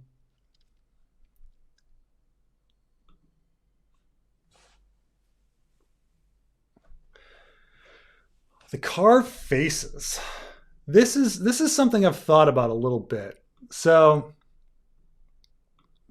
here in on Cape Wrath, part of George R. R. Martin's big retcon, because when George made the story, werewoods were very rare. There were no werewoods south of the neck, and then there's werewoods south of the neck. And werewoods are pretty much everywhere now, right? They're on Cracklaw Point, they're at River Run, they're at Raven Tree, they're at they're at Storm's End, there was one at Storm's End, and now there's we're digging around in Cape Wrath, and we find this cave, and they go inside the cave, and there's there are these faces on the wall. I think that the faces on the wall play a couple roles. Like, one, I think he's making further connections between, at least in a parallel structure story sense, to the faces on the wall at the House of Black and White and the Children of the Forest. I mean, I think he was trying to do that initially already, making parallels between the House of Black and White and the Children of the Forest to start. I mean, Arya has very similar experiences to Bran. Her training parallels Bran's training. She smells a scented candle that has these blending of feelings and emotions. And when Bran eats werewood paste, he has the same sort of experience that both mirror Dany at the House of the Undying and Euron drinking Shade of the Evening on his ship. So I think, one, he's taking the chance to have a bridge. You've got these faces on the wall in one location. We're trying to connect them with the faces on the werewood. Let's do something kind of in between, where it's faces on the wall in a cave that's clearly done by the Children of the Forest. So we kind of like have this similar structure. But where I think it's going in a second sense is, I think there's a line about Bran moving beyond the werewood. And we as fans talk about the werewood net and how Bran needs to use the werewood net to get around to different places and see out of things. Um, and I think there's a question of, but he does mention, Bloodraven does mention that he could perhaps move beyond the werewood. And so if he really gets to know things, like, can he see through other things besides the werewood? Can he see through stone walls?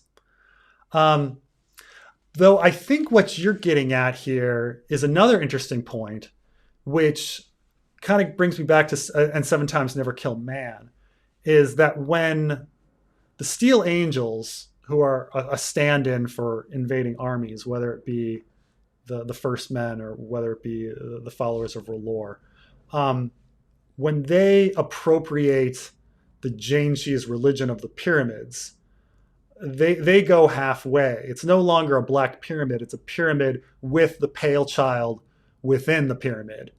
Um, so you may be onto something where it's the first men appropriating the religion of the children of the forest, but appropriating it by carving stone faces in the side of a cave.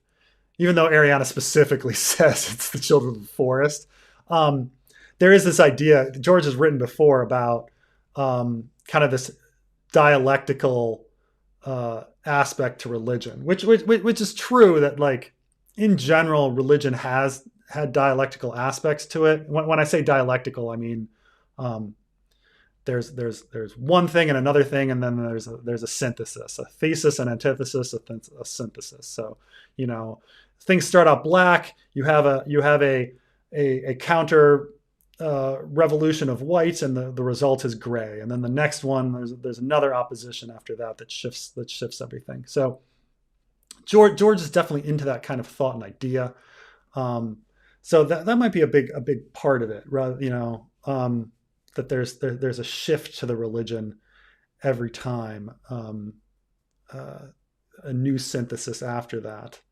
Um, but yeah, so I say those are kind of the three things that I think that he's trying to make a connection between the House of Black and White and the Children of the Forest. I think there might be something about the shifting blending of religions, taking a religion and doing it.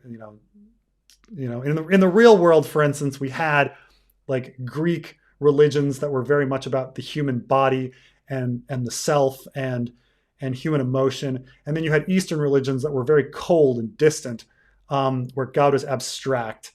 And then, like, I'm talking, Judaism. And then the synthesis of Christianity is taking that body aspect of Greek religion and the monotheistic aspect of Judaism, and then blending it as God is man. God is reincarnated as man. So one could say that Christianity is a synthesis of other religions. See this a lot, actually, like people taking their god and renaming him or blending him. The Egyptians blended their gods a million times every time they were brought together. So that might be an aspect to it too. So it might be Children of the Forest using things besides werewoods, going beyond the werewood. It might be just trying to connect it to the House of Black and White, and it might be about religion synthesis.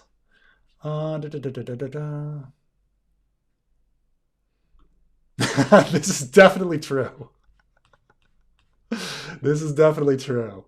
I don't know if George R. R. Martin is thinking about all of these different things. Like, I often joke, there's this ridiculous line. It's one of the ones where I'm just like, he's just making a parallel for the fucking sake of making a parallel with no purpose to it. Like, and so I bring this one up a lot because it's Penny.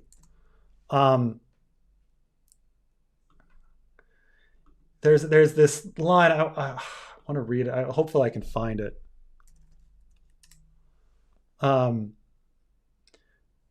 There's this line when he's on the ship with Penny, and she's crying, and she looks up at him, and she's got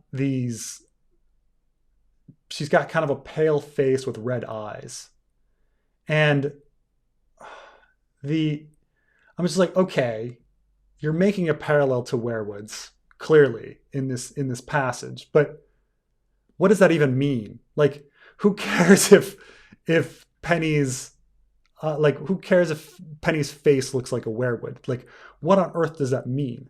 Um, it doesn't. Does it advance the story at all? Am I supposed to think that she has some sort of connection to the werewoods or Bloodraven or time traveling Bran or any of these things? Like, is it just like a parallel that's just made? Another one is when Moore's Umber is killed. Spoilers, guys, but when he's killed in the Asha fragment, and his head is put on a spear, and he's got one eye, and his head is on a spear, and you're like, okay, well, the one eye is clearly like Bloodraven, and his head is on a spear, and they're bringing his head into battle as their banner, and that's clearly paralleling the Golden Company, Bittersteel's company, where they go into to battle with skulls on a spear, and so we get this parallel of Bloodraven and Bittersteel. But yeah, the parallel's there. But what does it mean? What are we supposed to think about that? You know, you've made this parallel. Why are we making the parallel? Who knows? Who knows? You know. So I think he just throws stuff in sometimes without really thinking about it. So. Um, dun, dun, dun, dun, dun. That's the thing. Penny is a time traveling Bran. Penny is a werewood goddess. Who knows? Like, clearly, she's a little person. You know, you're supposed to think about the children of the forest, because the same thing with the ghost of High Heart. And we're supposed to think about that too. It's just you know, um yeah, we're talking about the blending of Amun Ra, things like that. There's even a further blending after that. I think there was even a Zeus Amun Ra like blend that came after that. Um, all sorts of stuff go on with this. Let's see how 12:30. Um, okay, we can. I'm sorry, I didn't. We didn't get to talk too much about the Golden Company. Um, this was my big plan, and then it didn't happen. Didn't happen. Um, let's see. Let's talk about. We can get into some spicy discussions for for a sec. So I had an earlier one um about Russia. Where are we? Here we go. So we're talking about. So this is very odd. I'm very surprised at American where American culture has gone, especially the right wing of American culture in the past few years. Like, you know, the right wing of American culture used to be ultra hawkish, and then the left wing, well, at least Democrats in power, would have to be more royal than the king and have to go into wars to prove that they're not, the, you know, the pussy party, you know. And so, in many ways, Democrats are responsible for a lot of wars, in order to prove that they're tough, you know. But generally speaking, like, there was like being tough on Russia was a pretty big, at least tough on Putin, I would say. Not that we're not in the 1990s, but tough on Putin was like uh, a universal. And then all of a sudden, under Trump, like being light on Russia and making excuses for Russia became a thing, which is really weird. Um, like no one. I would have not guessed that of all the things in the world, that all of a sudden the right wing of America would be would be all of a sudden like simping for Russia. I mean, I think it has to do with a lot about Russian bots and Russian propaganda, and their influence online and what they get into. Um, Russian hackers and stuff do get into a lot of space and push forward their propaganda. So it might be a propaganda war. Um, but in a classic sense, it's really tough to think that NATO would ever be irrelevant until the Russia issue is dealt with, which it's not going to happen for a long time. I mean, Ukraine is constantly under threat right now, and so uh, you know you start thinking about the other the other NATO members that are close to Russia, and so they must think the same thing. So it's um, yeah, and this is the thing about the Soviet Union and Russia is it always kind of depends on who's running it, right? Like the Soviet Union in the 80s was pretty amenable. Even the Soviet Union of the 60s was, well, better than Stalin, right? Like Stalin's Soviet Union was really rough. Can't there's not many compliments to give to Stalin. But then things get a little better under Khrushchev and get a little better under Brezhnev, and things are more reasonable over time. You seem to have rational actors that are killing at least fewer of their own people. And then for an American, Boris Yeltsin, Gorbachev and Boris Yeltsin seems to be like from our bias perspective, the most rational minds of the time. And then when Putin comes in, things become shaky again. And so, when Putin dies, who knows what will happen to Russia? But it's I mean, NATO's pure existence is an anti-Russia alliance. Like that's its whole thing.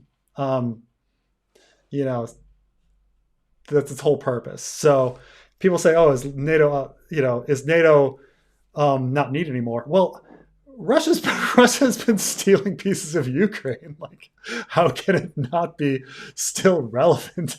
Like, and pieces of Georgia, how can it not be relevant? It's still around here. Um, Way behind on live chat, but I thought the quote from the book said Hodor couldn't climb down the sinkhole. Well, I think if he can't climb down, he can't climb up. I don't know. Plus, he's busy holding the door. He's busy holding the door. But I think on that one, um, I mean, I understand that Bran does specifically say that climbing down is worse than climbing up, but uh, but yeah, the but I don't think he can make it up. Plus, he's holding the door. Somebody's got to do it.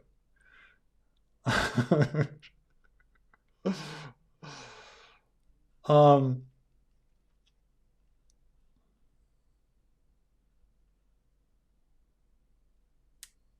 uh, uh, uh, uh. The thing is China. So what's China hasn't really done anything in the like when you think about the movements Russia has done, like China, like besides a bunch of rhetoric, which they've been doing the same rhetoric for my entire life, like what can you say that China has really done? They built some islands in the middle of the South China Sea that will be flooded in like 10 years because of global warming. Um, that's about it. Like it's not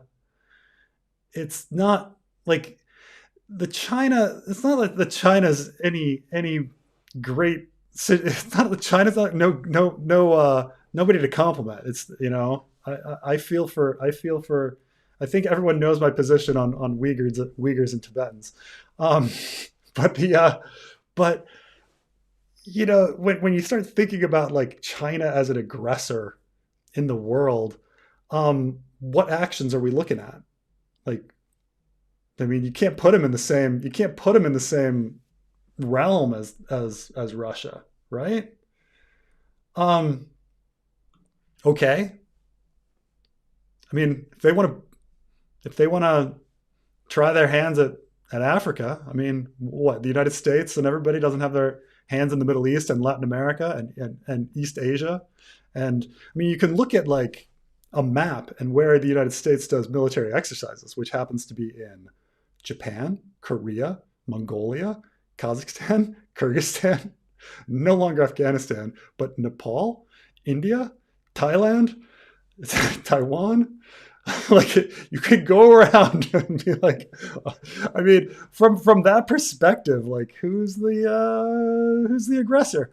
But I mean, that's it. Like, you know, um, yeah, we have like bases in like 150 foreign countries. Did you know that Britain and Germany have military bases in the United States?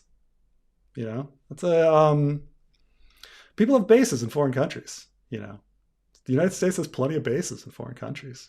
I mean, Russia has bases in foreign countries. The United States has bases in foreign countries. Britain and Germany have bases in foreign countries. But like I say, has land been like China? Look, China's done some really shitty things, really shitty things, and they did some invasions in 1950. In 1950, but what have they done? What have they done since? You know, um, what are you supposed to? I'm just saying when we have our list of like problems, because the United States has got a lot of problems, but you know, um, so it's um, yeah, no, this is definitely a concern. This is definitely a concern. Um, you know, they they made a promise about not touching things for 50 years, um, and they're not, but they're definitely interfering in that quite a bit. I'm not saying that they're any. I'm again not saying that they are uh, um, anyone to compliment, but when we talk about like immediate threats to the United States, and keep in mind the United States is a self-interested country, and as Americans we are self-interested. You know, our diplomatic missions have the goal of specifically advancing American interests. Um, you know, what's the harm? Like, what's the direct threat to the United States? You know, we kind of see these things in different places. So, um, you know, what can you do? What can you do? I would put it down the list. I think a lot of people like to do the saber rattling on China to um, always have a kind of a boogeyman.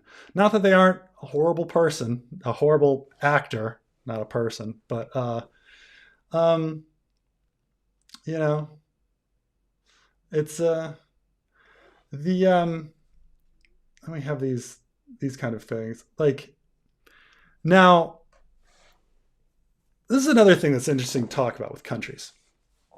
So a lot of times we talk about, and we shouldn't do this, is as countries as rational actors. Are countries rational actors? And I would say no. When we look at our own country, uh, we don't see United States acting in its own best interest. We see political interests underneath, fighting with each other, often doing things that um, are against its sometimes against the whole's best interest. So we have a lot of individuals underneath. So when we talk about like um, something like human trafficking, which human trafficking happens everywhere. It certainly happens to China. There's definitely cases of people, you know, wanting some sort of slave bride from wherever, Myanmar, Thailand, and bringing them over to China. Certainly, certainly. Um, is that sanctioned by the Chinese government, or is that some random businessman, acting illegally in the country? Is it a local person on a local level that's complicit or paid off versus the central government? Is it a deal of corruption, or is it an actual government policy? I mean, these are the things where we start, talking about like, who's at fault. And so when you say something like China is doing this, what does that mean? What does that mean? Like when we say like drugs are being brought into America to be sold, or when sex slaves are brought into America to be sold, can we say America is doing that? I mean, America isn't like an actor by itself. It's composed of 320 million people, and so it's a bit weird to say a statement like China is doing that. Well, are they?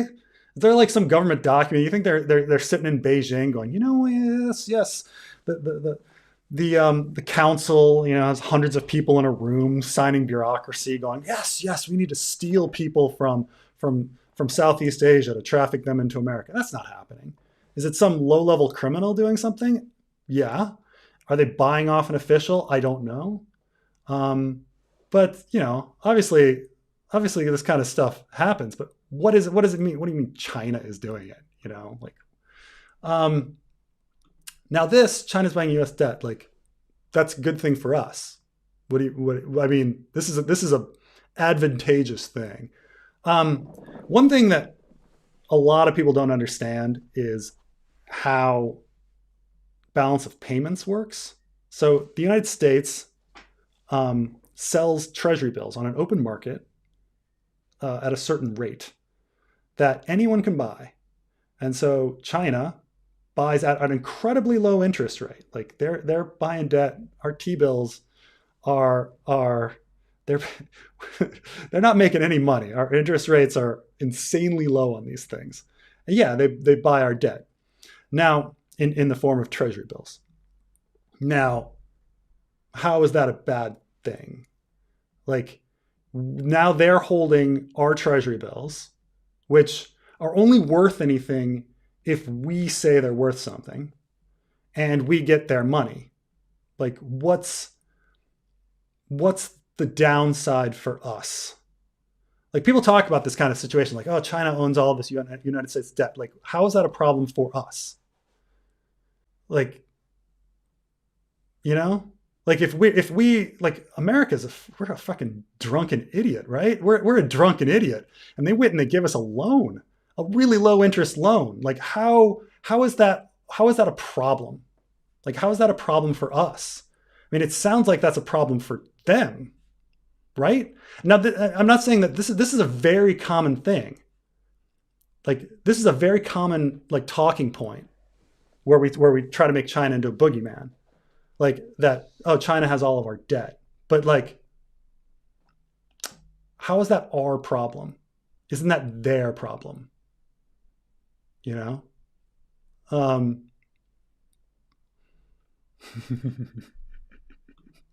is kind of funny. This is very true. This is very true.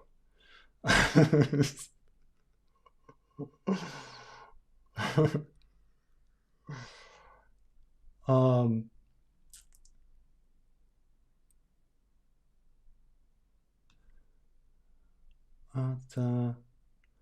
Um,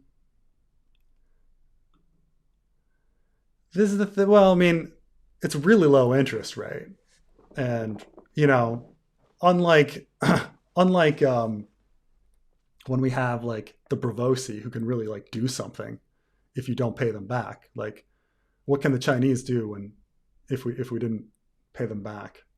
Like, I mean, I think the United States will pay them back. I think it's in our best interest.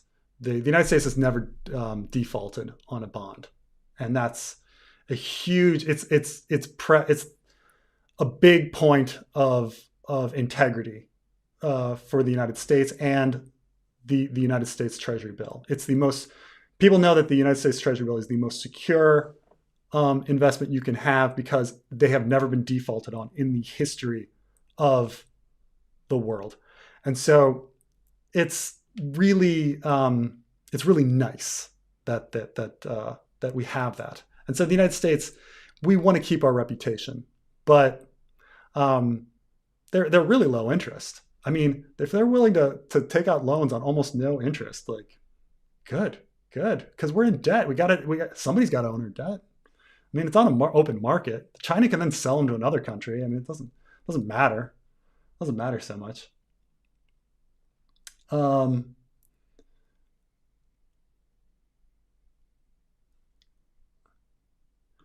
that's the other thing is a lot of people own these T-bills.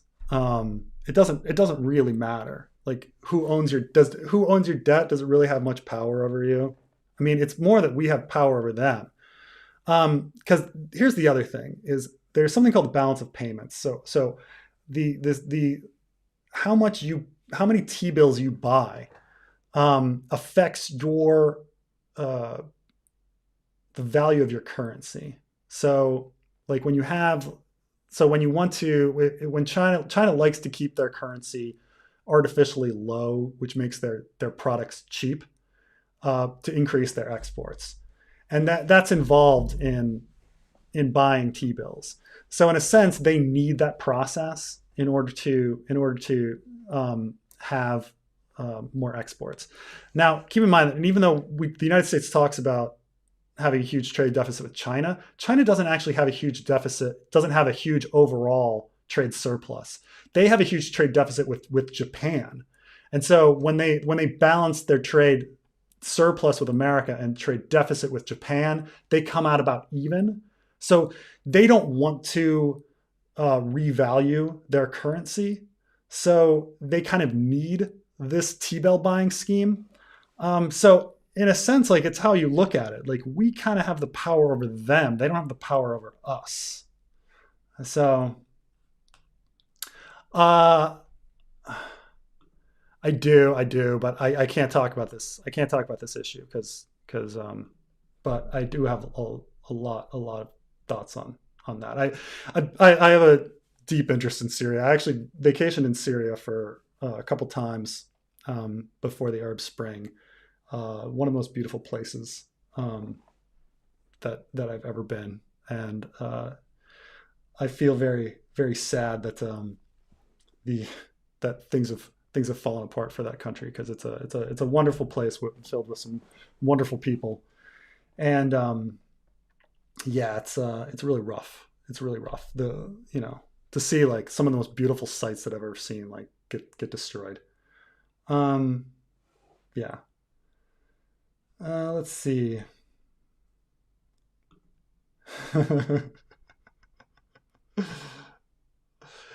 This is very true.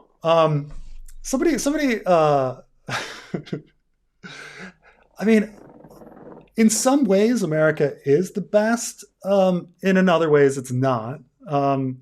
And when people say that, sometimes it's like flipping a coin and just happening to be correct. Like, and then sometimes they have no idea how much better another place is, and so they're just spouting off nonsense. But I agree with you completely here. Somebody posted the other day, oh, Preston hates America, and he wasn't being ironic. Like he was really like believed that like I hated America, like I hated my home where all of my friends are and all my family are.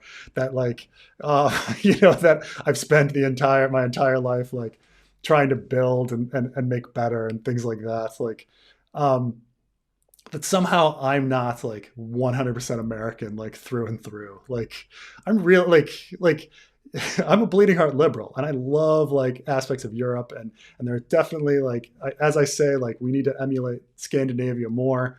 They have a better way of thinking on a lot of issues. There's aspects of China that I think are worth emulating, having lived there for a while. Um, how they treat their elderly, for example, is much better than the way we treat elderly in America. The Chinese believe that how we treat elderly in America is a Holocaust, and there's some truth. There's some truth to it, um, but they would never ever uh, treat elderly like we do in America. Um, so the it's so I mean it's like I am really American. I spent a lot of years there. It's tough not to be that. It's tough not to absorb the culture and be that. Like I like my free refills. Like these are things. Like I think American football is a really beautiful sport, even though I'm morally against it.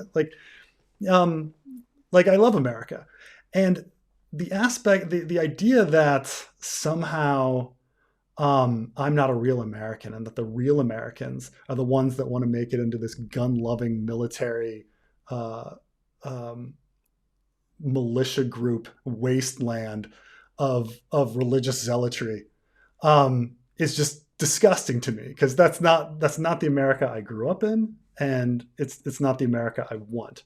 Um, and to somehow for them to believe that that's America. No, America is a bunch of fucking militia, like, you know, religious zealot militia groups. That's what we need. That's real America. Fucking flag waving constantly, and, and like like somehow the America that I grew up in is illegitimate. But I agree that it tends to be these people that, like, they have some sort of notion. Well, I mean, it's mainly through our media as well. Like, our news stories just portray the rest of the world as this big scary place or this big impoverished place with nothing else out there. Um, that somehow Kansas, not picking on Carmine, somehow Kansas, it's the heartland, it's the heartbeat. That's where real America is. Baltimore, oh, how could that be America? No, you know. I have my love-hate relationship with Baltimore. Um,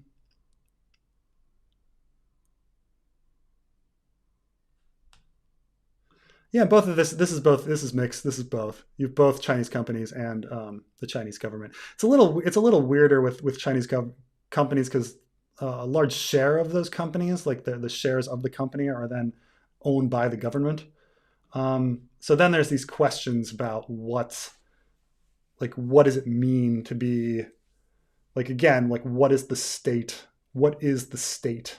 Um, and for a while, we had owned the United States had owned stakes in automakers, and then sold off those stakes again. So it's like, at what point is that part of is that part of the state?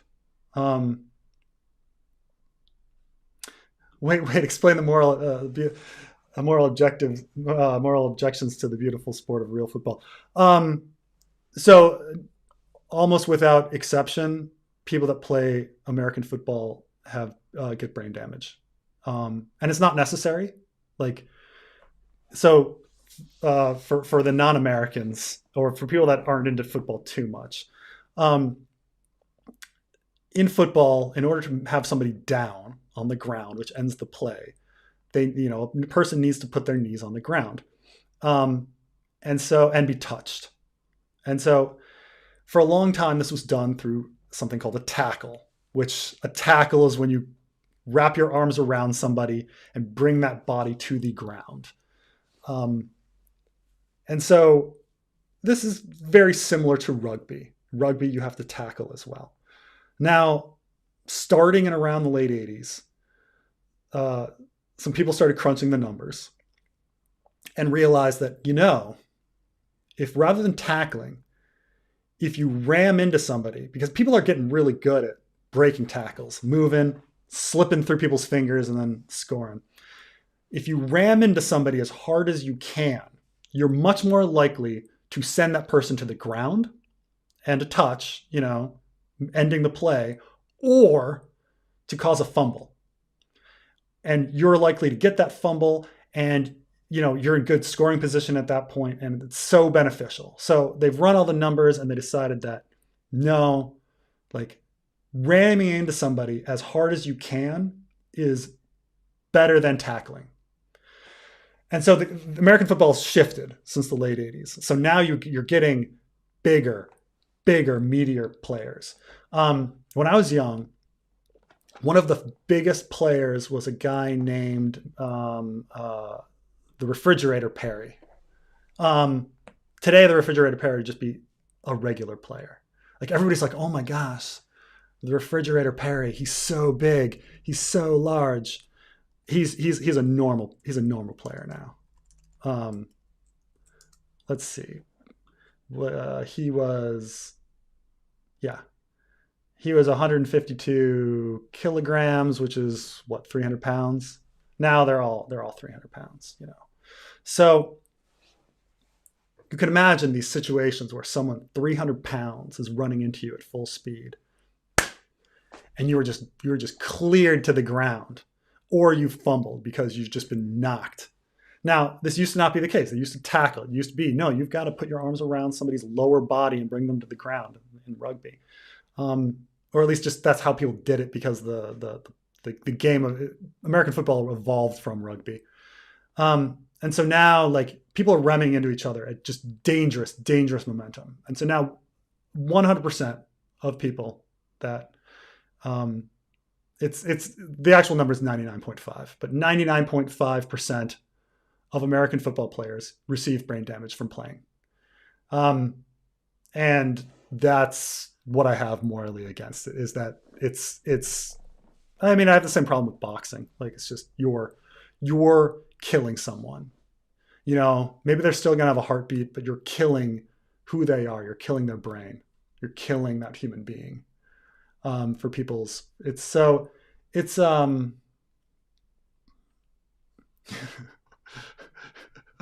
Dundalk on, yeah, woo.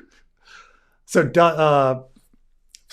like, Dundalk is this area of Baltimore. It's a Baltimore suburb that everybody kind of knows for having this really extreme accent. And so when people do the Baltimore accent, people tend to put on the Dundalk accent, which is great.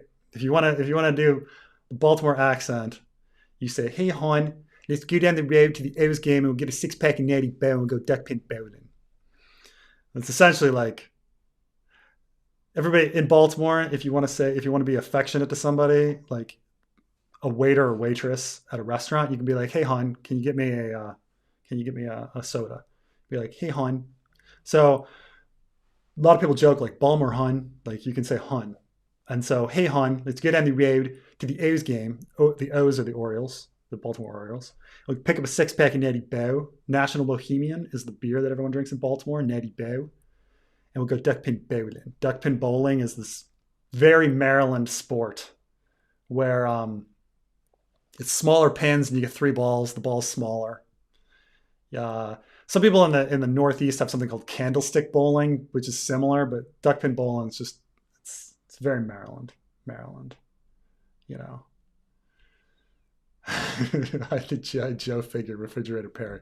Yeah, so back in the 80s, if you bought enough GI Joe figures and you sent in the UPC codes, the barcodes on the back, you could get a special figure. And so they did it for the pro wrestler guy, and they did it for Refrigerator Perry. Refrigerator Perry was made a figure, and so you could get him if you sent in the codes. Trying to get his weight in pounds. What's his he's keeps giving me, see, because I'm on my Taiwan, they keep, everything's automatic in Google to metric. Yeah, 335 pounds. Yeah, he was, I mean, he's a big guy, but that's nothing today. That's just regular. It's regular. Yeah.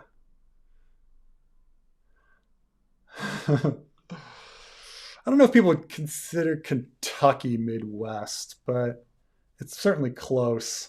Midwest is a pretty big area. People certainly say Ohio is Midwest, and they go Midwest all the way to, like, Kansas, Nebraska would be considered Midwest. It's even North and South Dakota, so it's tough.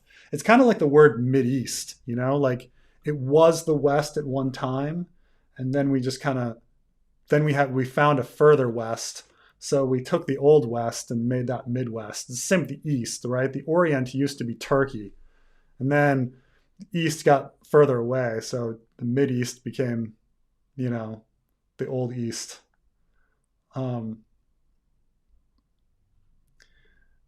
This is a funny thing about Chicago and Illinois.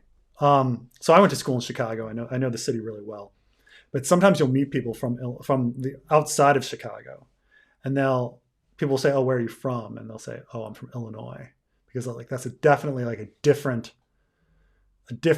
kind of statement than saying I'm from Chicago. Chicago is an enormous, sprawling city. You know, half the state you could say you're from Chicago. Um, but it's like I'm not technically from Baltimore. Like I'm not within the city lines, but like I say I'm from Baltimore. Same with I say I'm from DC. Like I'm not technically within the lines. Same with Chicago. Like if you're from Evanston or something, like just say you're from Chicago usually. But then there's like when you shift to like red state Illinois, you start purposely like saying I'm not from Chicago. Fuck that city. Like I'm from Illinois. Like that's a completely different entity from Chicago that somehow, you know, because Chicago just dominates the state.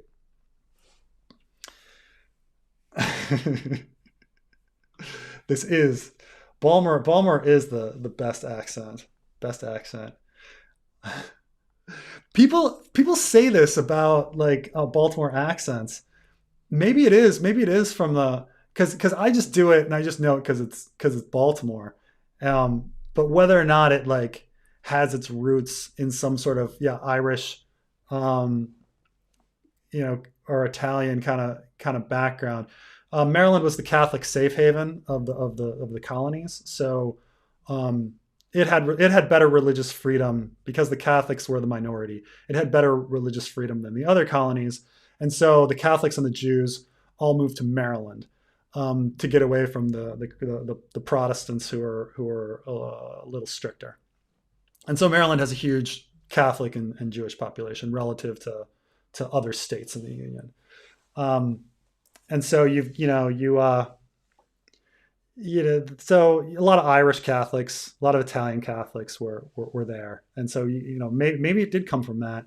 I once was traveling, and I was in Honduras, and there are these islands off the coast of Honduras called Utila, and here I gotta pull a picture up. This is really funny. This is interesting stuff. So when you get down to into Latin America, you get some weird things going on. So because we get these ideas, like we say, oh, Americans kind of have this general word, Latino or Hispanic, that we kind of place on all of Latin America, even though it's really our word for Mexicans and Puerto Ricans, because Mexicans and Puerto Ricans both seem to have a kind of American Indian white mix, and they're Spanish speaking, and so we just kind of think that the average American thinks that all of Latin America is just kind of this brown Spanish speaking conglomerate, which Carmine laughs at being, a very passing white Portuguese speaking Brazilian, So so if you go down to this region, there's some really interesting things about it. So Guatemala, which is very American Indian, very Indian kind of people, but the coast here is actually very black, just from slave trade and things like that. So you get into Honduras. Honduras, again, most of the country, very Indian, but then you get to these islands, and these islands are very white and black, and they're English speaking because they traded hands many times in the privateer wars of the European powers. And there's a lot of pirates and traders that settled the islands, but you get on this island and they speak the weirdest English, and it's almost like an Irish pirate talk. Like I was on Utila, and they're like, "Oh, welcome Utila, na. Yeah," and I can't understand what they're saying, but it was this like high, shrieky English. There's nothing like I'd ever heard. A little bit Irish, maybe it was wasn't too. Maybe it was Dundalk. Maybe it was a Dundalk accent too. I don't know, but you get some really fascinating stuff when you get into these Caribbean islands. Stuff that, like, unless you go there, you don't realize how things are going. Like you go to Trinidad, and Trinidad has a huge Indian population and black, and it's just not two cultures that you normally think about being together. and it's just odd little things on each of these islands, little cultural mixing, melting pots that are really fascinating. But that was one of the weirdest accents. English speaking island in Honduras, where the people might have been pirates or something. It's um, in your opinion, can the Federal Reserve raise interest rates without issue, given the incredible amount of debt our government, corporations, individuals have? Um, this is when I start talking about what's the like. In my personal opinion, I think the Fed has less power than people think. So people talk about like the supply of money, and there's a lot of theory in economics and macroeconomics about the supply of money and how you can control the supply of money and interest rates and inflation and things like that. The thing is like, and the main way people talk about increasing the supply of money is either the U.S. selling more T-bills or printing money to increase the supply. But the thing is that private companies also do things to increase the supply of money in the world. Maybe not, you know, when you create a debt, like when any bank creates a debt, you're you're essentially doubling you're putting more money out in the world. And yes, there's this negative balance on a spreadsheet, but that money is created and somebody's spending it. Or when somebody's house goes up in value from $100,000 to $200,000 just through speculation, that person feels they have more money and more wealth, so they go out and they spend. Um, so you create all this wealth is being wealth, all this money is being created in many ways. I mean, cryptocurrency is an example of it. It's not exactly US dollars, or even airline miles are currency in a certain respect. Um, and so, when we start thinking about the US government, which is a shrinking um, uh, body relative to the rest of the world. It used to be like a third of the world's economy. I think the United States' GDP is down to like 15%. And then, the US government itself is, you know, what, 4%? Like it's incredibly small when you start thinking about it. So like when the Federal Reserve starts doing things like raising interest rates, and yeah, that affects like the housing market, which is a huge amount of wealth, and it affects banks and things like that. But there's other ways that people they're still taking out loans, and they're still doing all this speculating on stuff. Their housing values are still going up, even with these interest rate changes. So you can definitely make an impact, but it's not as much as people would like. So like, it's pretty proven that the interest rates, that the Federal Reserve raising interest rates does have an effect, despite neoclassical economists saying that it shouldn't. Um, in practice, it does have an effect. I think it's always less than people expect, because the U.S. government has less control over the world than people think it does. It's amazing, like when you think about like the X-Files and stuff, like when people think like, oh, the government's watching us, the government has so much power. Government has very little power. It's very inefficient, and we're barely managing stuff. They're like, oh, the government did 9/11. They wouldn't be able to do it. They'd mess it up. Um, I like first season of The Wire. First season of The Wire is my favorite, and I think fourth season with the kids is my second. I don't like third season. I put it fourth. I like fifth season the worst. I don't like fifth season. I think I like the docs better than third season, but my friend's in second season, so I'm a little biased. So I was like more engaged in second season than third season. It's okay. It's okay. Should we consolidate the Dakotas? I would say yes, but it's never going to happen because the Republicans would never want to give up two um, Senate seats. So, um, but yeah, why not? Why not consolidate them? There's nobody living there. They're very sparsely populated. Um, what, 400,000 a piece, maybe 600,000 in South Dakota, 400,000 in That's my guess. Let's see how close I was. Oh, I was dead wrong. Okay. Well, not dead wrong, but I thought 600. It's about 880,000 in South Dakota. My guess on North Dakota was 400,000.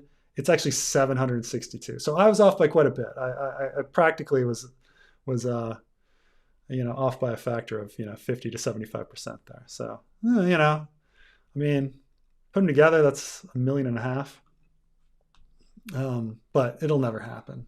Never happen. In Brienne Gender and the Squishers, why is there hamburger flying around in the intro? That's a joke because it's all about Brienne is all about what's manly and what's womanly, and these are artificial constructs. Some things are really really obvious, like you know. So when I was in college, there was a lot of discussion about the difference between sex and gender, and at the time, they would say, okay, sex is biological and doesn't change, and gender is the thing that's cultural and learned and fluid. Now today, now that we talk a lot about trans people, we find that sex is much more fluid and hard to pinpoint. And so obviously, there's links between sex and gender. Like if you have a penis and you're made to go into the boys' locker room, you have a different cultural experience of being in a locker room than with a bunch of boys and having those conversations. So sex and gender can reinforce themselves and things like this. So somewhere along the line, certain things became super manly. Like, oh, and you get these people that are like really insecure about their masculinity, like trying to do things that are super manly. It's no coincidence that guys that have lots of guns in America also tend to have a lot of tattoos and tend to have big beards and tend to try to be muscle and try to be big and and drive trucks and it's no coincidence that they're trying to do all of the things that are manly, like they're going they're going for it all, so hamburgers is one of those things. Hamburgers is so manly. Now you could say, okay, maybe it's based in some sort of biology that men require more protein or crave more protein than women, and therefore men are more attracted to burgers, and so you end up with a gender association that came from a biological background. Yeah, all of that, because sex and gender are super complicated, but this is the idea, is that it's the same as having have a monster truck in the beginning as well, like, and the song itself is like this hard rock thing because it's like, oh, manly, oh, but all these are silly constructed things, right? Like, like you're a man if you're a man, like you're a man if you think you're a man, like that's it, like done. There's an old Seinfeld where he's dating this woman and she's trying to get to him and she's like, "You're not a real man," and Seinfeld's like, "Well, I wonder what that tie rack is for." And it's like, it's such a simple dismissal. Like he's just like, huh, like, because Jerry Seinfeld, he's not exactly the manly man, right? But he's so confident that his dismissal of "you're not a man" is, well, I wonder what that tie rack is for. like clearly he's a fucking man, like it was such a useless like dig because he was so confident, and that's the real thing about like being manly in America. It's less about doing these really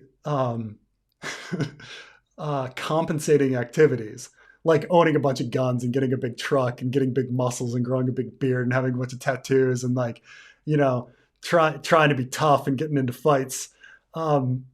It's just about being confident. If you're confident in who you are, you are who you are, All right. Hello. How's it going?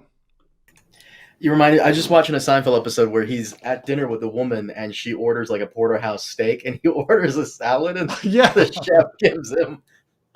By the way, hey, stop telling people information about me. I'm deathly afraid of you slipping up and saying something. So, Oh, can I tell the audience a story real quick about you? I got to tell the audience. okay, okay, So, okay.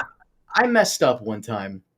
I'll admit, because I don't learn my lesson. Preston knows this. I don't learn my lesson. Mm. And I told Preston a secret. And then he turns around and within 2 minutes and goes, well, this better not come back at me because I'm bad at keeping secrets. Dude, what the? Honestly, I should have connected the pieces because you've told me for years government workers are bad at keeping secrets. That's I true. should have known. I Well, should have known. I only mention things that you've mentioned before in chat, that you're white passing Brazilian. You know, I haven't mentioned anything else like, you know, how your real name is Carson. Yeah. Let's Carson Daly is your real Carson. name. Gonna give me a heart attack. Yeah, no, I'm very careful, and I understand like your desire for privacy. I don't know if you want to retell your story of briefly about it, but like Carmine, No. yeah, Carmine ran into some trouble. Somebody finding out his real identity in real life, and he's been very sheepish about providing information. Yeah, you got to be careful because you never know. People Yes, out of their minds and crazy, and you never know. yes, So, and to answer the question, like yes, Midwest, like yeah, you live like a king here, but once again, it's like I make the comparison. Like, would you want to live like a king on Skagos instead of like Dorne or Bravos? No, not really. The yeah. food is Some people bad. choose it. I mean, some people. So a lot of countries have retirement programs for American citizens or other European, most European um, industrialized countries, you know, or Japan and Korea, where you can become a citizen or receive residence in perpetuity if you want to retire there. Countries like Costa Rica, Panama, the Philippines. And you could your U.S. dollar goes a long way. It's much like the movie Downsizing with Matt Damon. Um, and you can live in you know Costa Rica, Panama, Philippines, where everything is super cheap. You can Panama is very popular because Panama has actually pretty good hospitals, and that's a pretty important thing for elderly. But yeah, it's always an option. But you know you can eat seafood every day and have maids and everything and you know things you can't necessarily afford in the United States. You know what's weird? You made a comment about me being white passing. Yeah. Like I sent Yeah. you a video of my cat attacking me, and you could see like how freaking pale I was. It's funny because I'm in the Midwest, and every now and then Yeah. I have to go to this town or this town to do something, and we'll meet like right wingers. We'll meet Trump supporters with the MAGA hats, and they have the "I hate F" slurs for gay people on their trucks. And they will be Wow. incredibly nice to me. They will be super fucking nice. Like I want to hate you, but at the same time, you just gave me like a free corn and Yeah. vegetables, and I hate you, but thank you. So I'm very torn. These are very nice people, backwards, but very nice people. Yeah, I mean, America's a really weird place. I remember when I was living in Jordan, I met this Jordanian guy who he was a young kid. He was like, I mean, he was like in his early 20s, and he was like, "Oh, I love America. I had a great time." And I was like, "Really?" Like, cause this was you know a few years after 9/11, the Iraq War was going on. You know, I was like, "How were you treated in America?" And he's like, "Well, I flew into Washington Dulles, and on the flight over, I met this black woman from Richmond who invited me to stay at her place in Richmond. And so we went down to Richmond, and then she showed me around Virginia for a week, like driving me everywhere. She was so nice, and it was great. And I've never felt more welcome."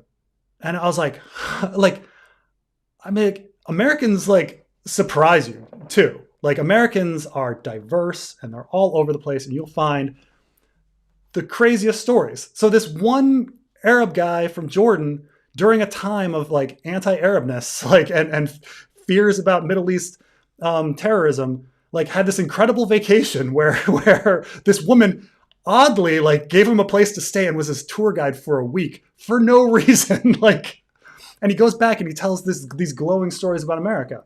Um, Same time, something completely different could have happened to him. You know, a completely different experience had he met a completely different person. And so I don't mean to trash Kansas. Like, you can go to Kansas and have a wonderful experience. It just depends who you meet.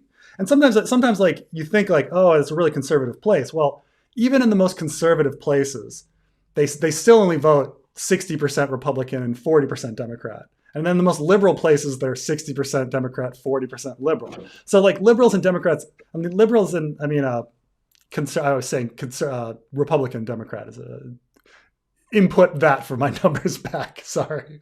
But no matter where you go, you're going to find liberal people and you're going to find conservative people.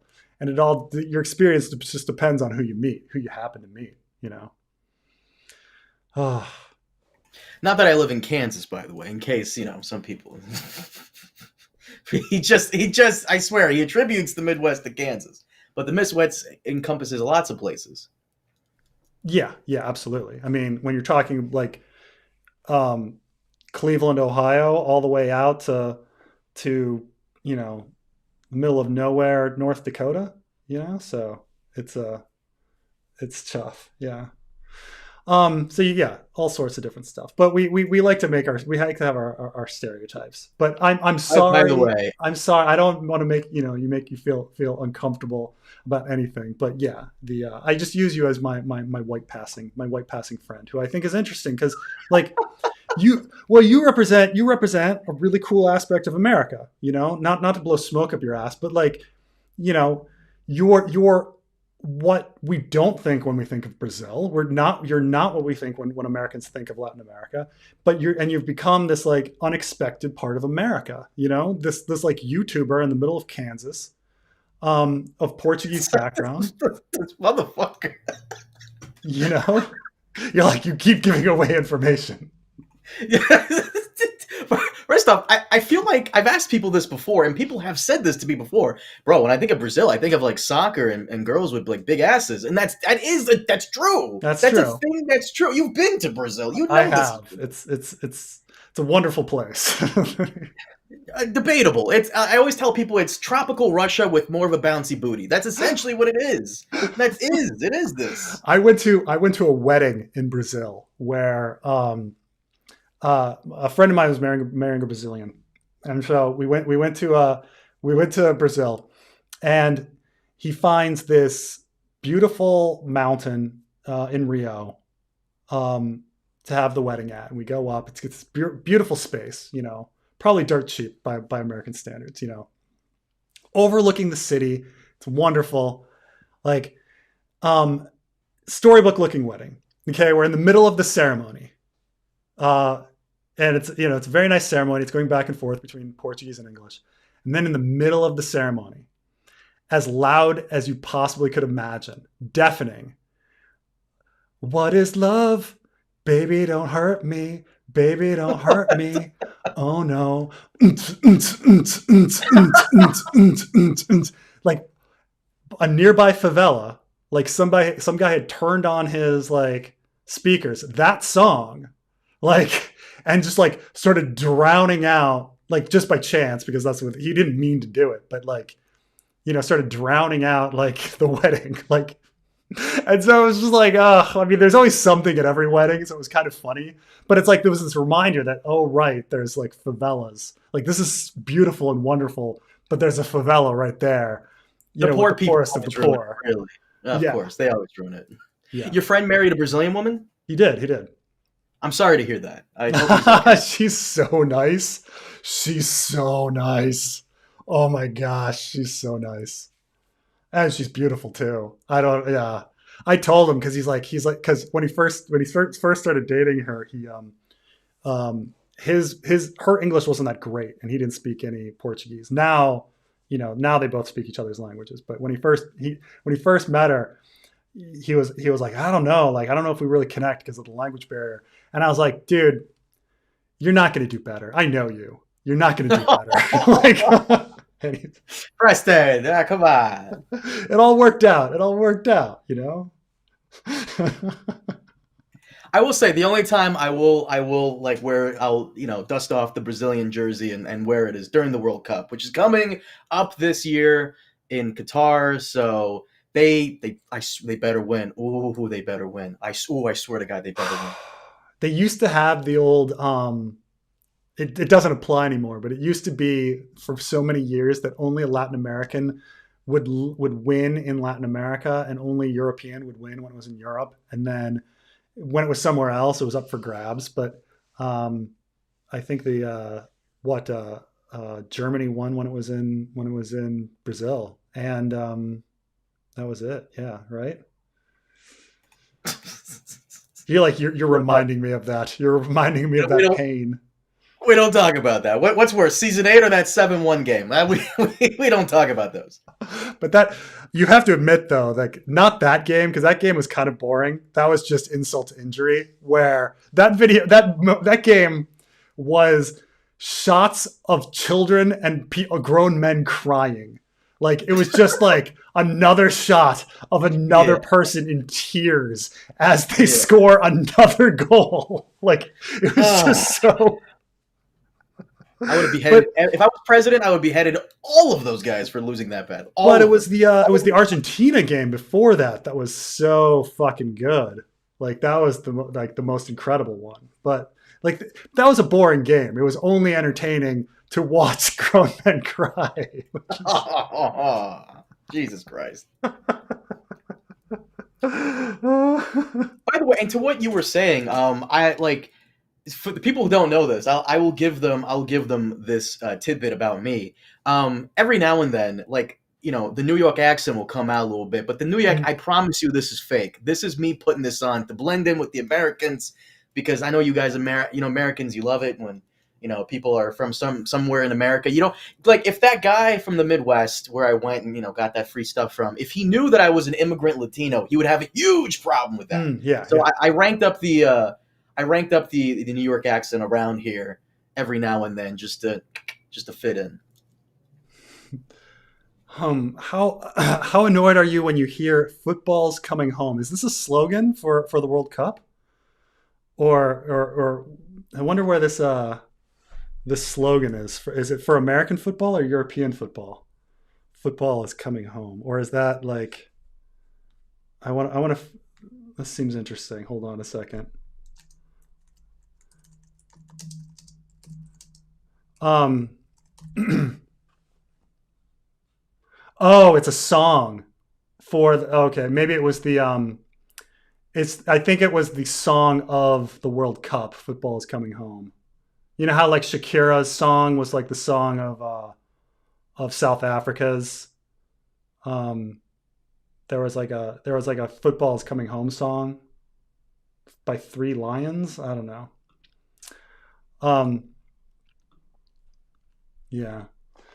The there's a lot of people that get both on the European and American side that get really annoyed about the use of football as a term. Like, you guys shouldn't be using that word football. Football is this, and somebody else comes back with the same kind of thing, or you should use the word soccer. But this is real football. It's like, can you just call stuff football? Like the by the way, the American word soccer comes from it's actually an English term for associated football versus ruggers football, and so which is where rugby and soccer come from. So association football. Let's see here. Da, da, da. Carmine's muted. I don't know if he's having technical Oh, difficulties. no. I always mute myself so like my background noise doesn't interrupt or annoy. So Did I miss the politics section? We wanted to hear about how all of you are wrong and ruining America. Um, I mean, if you're into like believing that militias should like overturn like U.S. elections and stuff, yeah, you're definitely ruining America. America used to be so great. So actually, so there's this idea about what it means to be conservative or reactionary. So I spent, as you may all know, I spent a lot of time in the Middle East, and um, when you speak to very conservative religious people, they all talk about bringing things back to, you know, Muhammad's real interpretation of the Quran, the real law, how things were really meant to be. Um, but of course, the irony is that the Middle East has never been as conservative as it is today. There like full niqab covering of faces. That's a very contemporary thing. It wasn't really done. Um, Villages in the past, like a lot of the women would wear hijab if it was dusty. They wouldn't really if it weren't. It was not a big thing.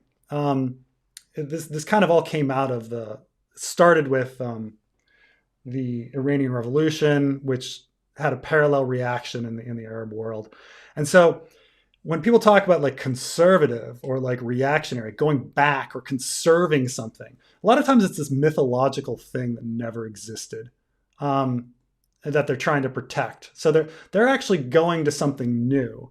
So like a lot of times these things are misnomers. They're not actually conserving anything or going back to anything. They're moving into new territory that's just more regressive based on some sort of imagined past. And that's the thing is an imagined past. You have to really be careful about what you think the world is. Um, like I say, when people are like, oh, like when people tell me like you're not a real American, or you're the least American I've met, or you hate America, like I question what weird delusional state of America is in their head, because it doesn't resemble the America that I grew up in. So um, this may be true, uh, but if we're talking about capitalism, industrialization being unsustainable, now I'm a capitalist, but if I were to think that the biggest weakness to capitalism is that it's probably grown the economy too much and it's hurting the environment too much. And if it's unsustainable, it's in an environmental sense. So I think that if you're going to go against capitalism, I think the strongest argument in my mind is um, the environmental one. Now, the problem is the opposition is delusional and they don't think that there's any environmental problems. Um, if you go the other way, when people start talking about exploitation of labor and people being treated like slaves, the problem is human beings don't care. They're like, well, that's their choice. If they want to work in that factory for 1 cent an hour making shoes, that's their choice.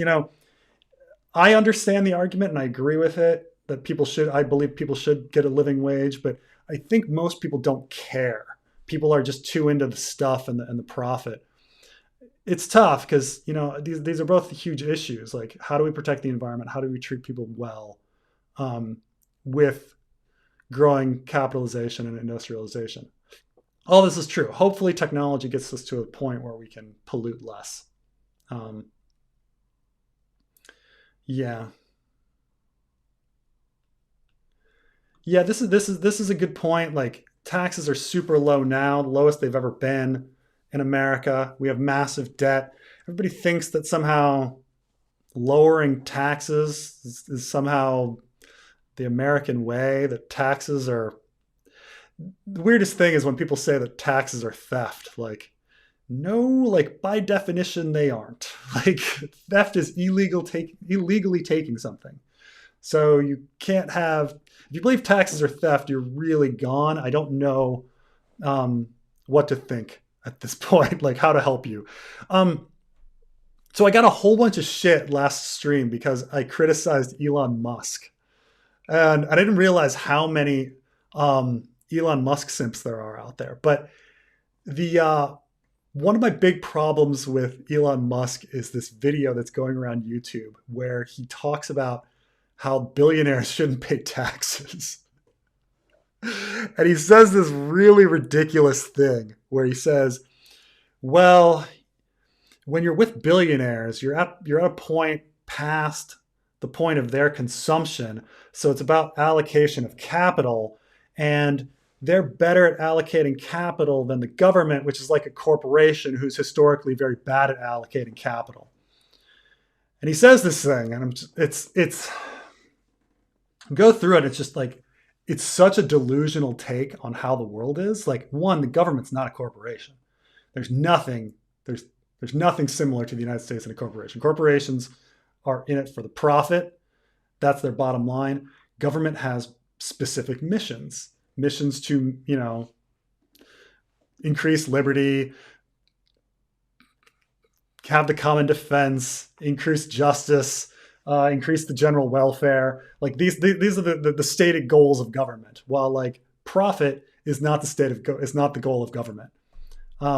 So it's really weird. And then you're talking about like allocating capital. Like, I mean, technically you can talk about capital being tax dollars, but usually we talk about capital as like an investment for business. Not that it's not, not that you can't, but it's a really weird way to talk about the government's income as capital. And then what they do with it as investment. Like the government doesn't invest stuff, it expends money. Like it doesn't invest things in industries. It spends things on people, mainly on keeping elderly out of poverty and on defense and on healthcare for elderly. Like that's the lion's share of what the United States government does. Like, and pays interest on the debt. Those four things are mainly what government does. Keeping elderly out of poverty, defense, elderly healthcare, and paying interest on debt. You're not investing things. And if you want to say the government is bad at allocating things for investment, the United States government is incredible at research and development. Like all the great things in the world were first produced through government grants and research. Like the private sector is actually bad at innovation. The private sector is very good at making things efficient, but it can't do things. It can't invent new things. Like Elon Musk is, we think about his rockets and everything, but had the U.S. government not done all of that research on rockets for the past 60 years, like would he be doing any of that? No. Like so. Musk is just like outrageously wrong in how he sees things. Now, like, do I think Tesla is like a good firm in that they're promoting electric cars and liquid batteries? Yeah, sure. I mean that technology has been around, but I think that what Tesla did that was interesting and ingenious is that it marketed a Tesla as a conspicuous consumption luxury vehicle of status. That it turns out human beings care more about their status than they do about helping the earth. And by making people buy Teslas because it's a status symbol was pretty genius. So whoever was involved in that marketing, which I don't even know if that's Musk, but whoever was involved in that, like kudos. Like you made Tesla, everyone wanted Tesla. Not because they were helping anything, but because everyone would go, ooh, you have a Tesla, So that's great.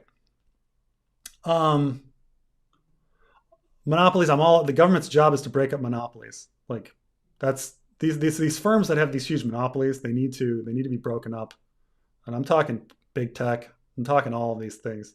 You need competition, you need lots of firms for competition. Monopolies are the worst. So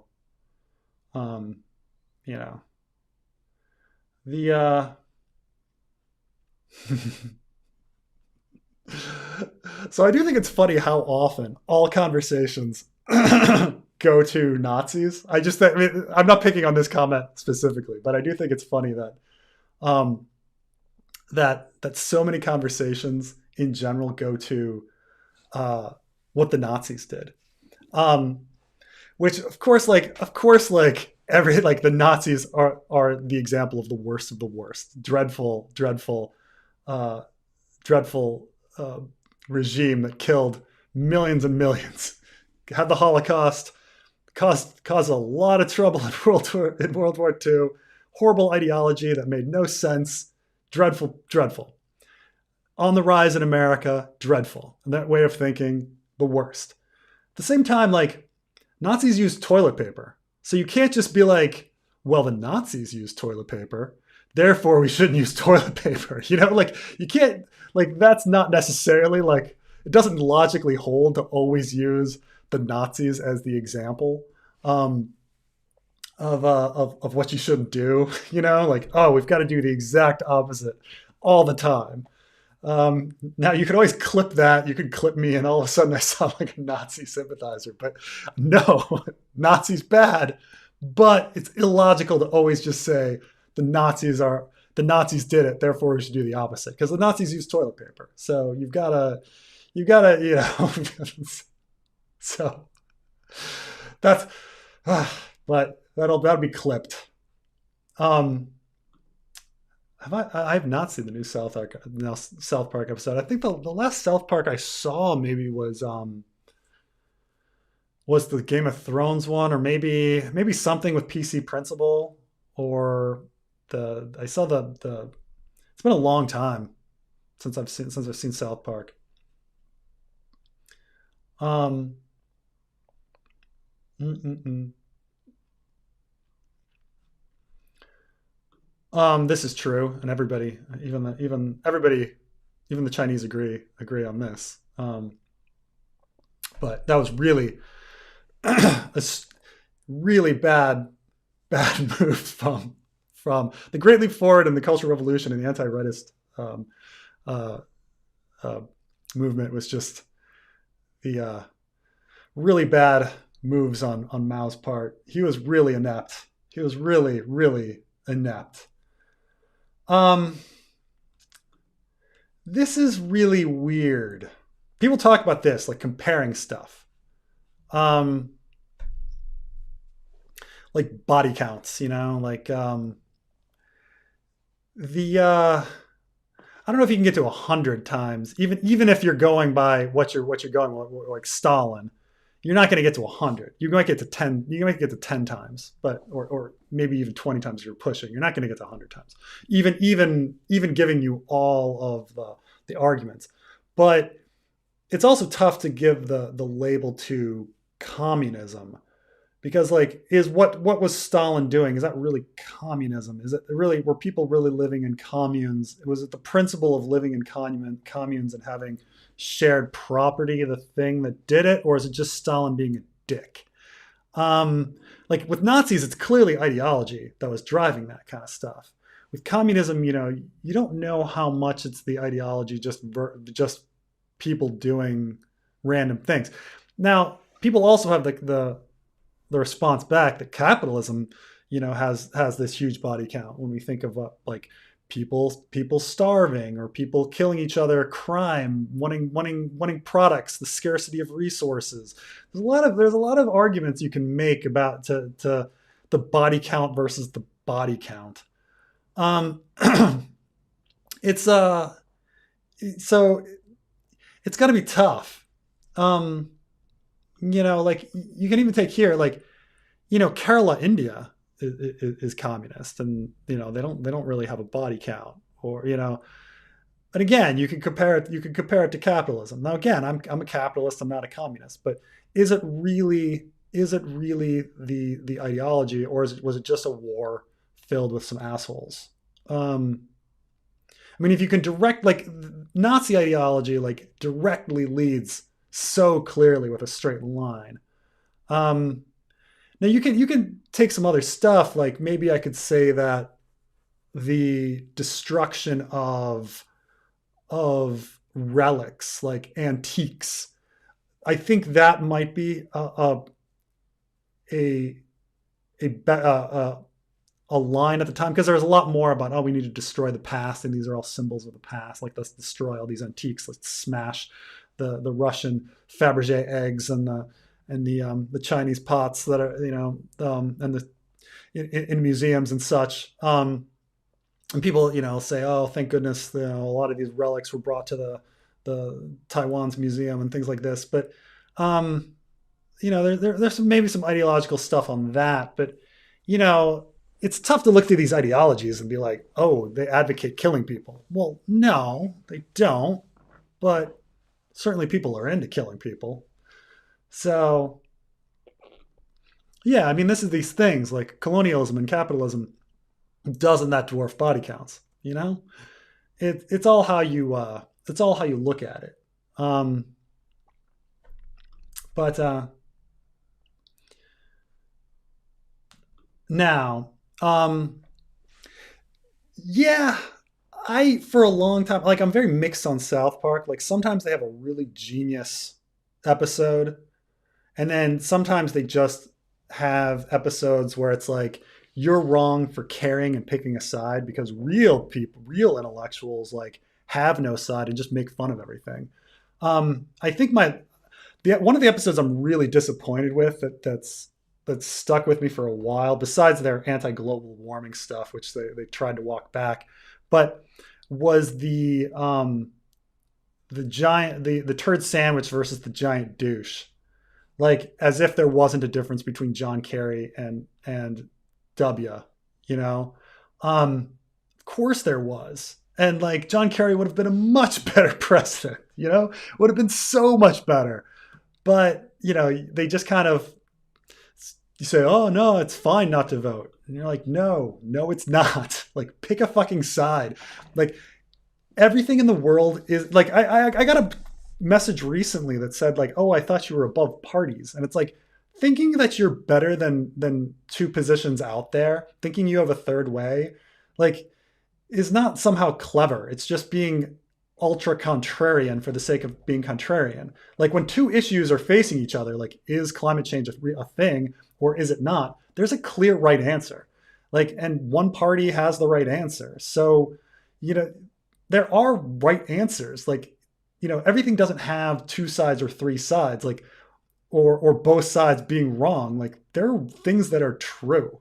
And some people are just right, and you have to take the side of the right, the correct.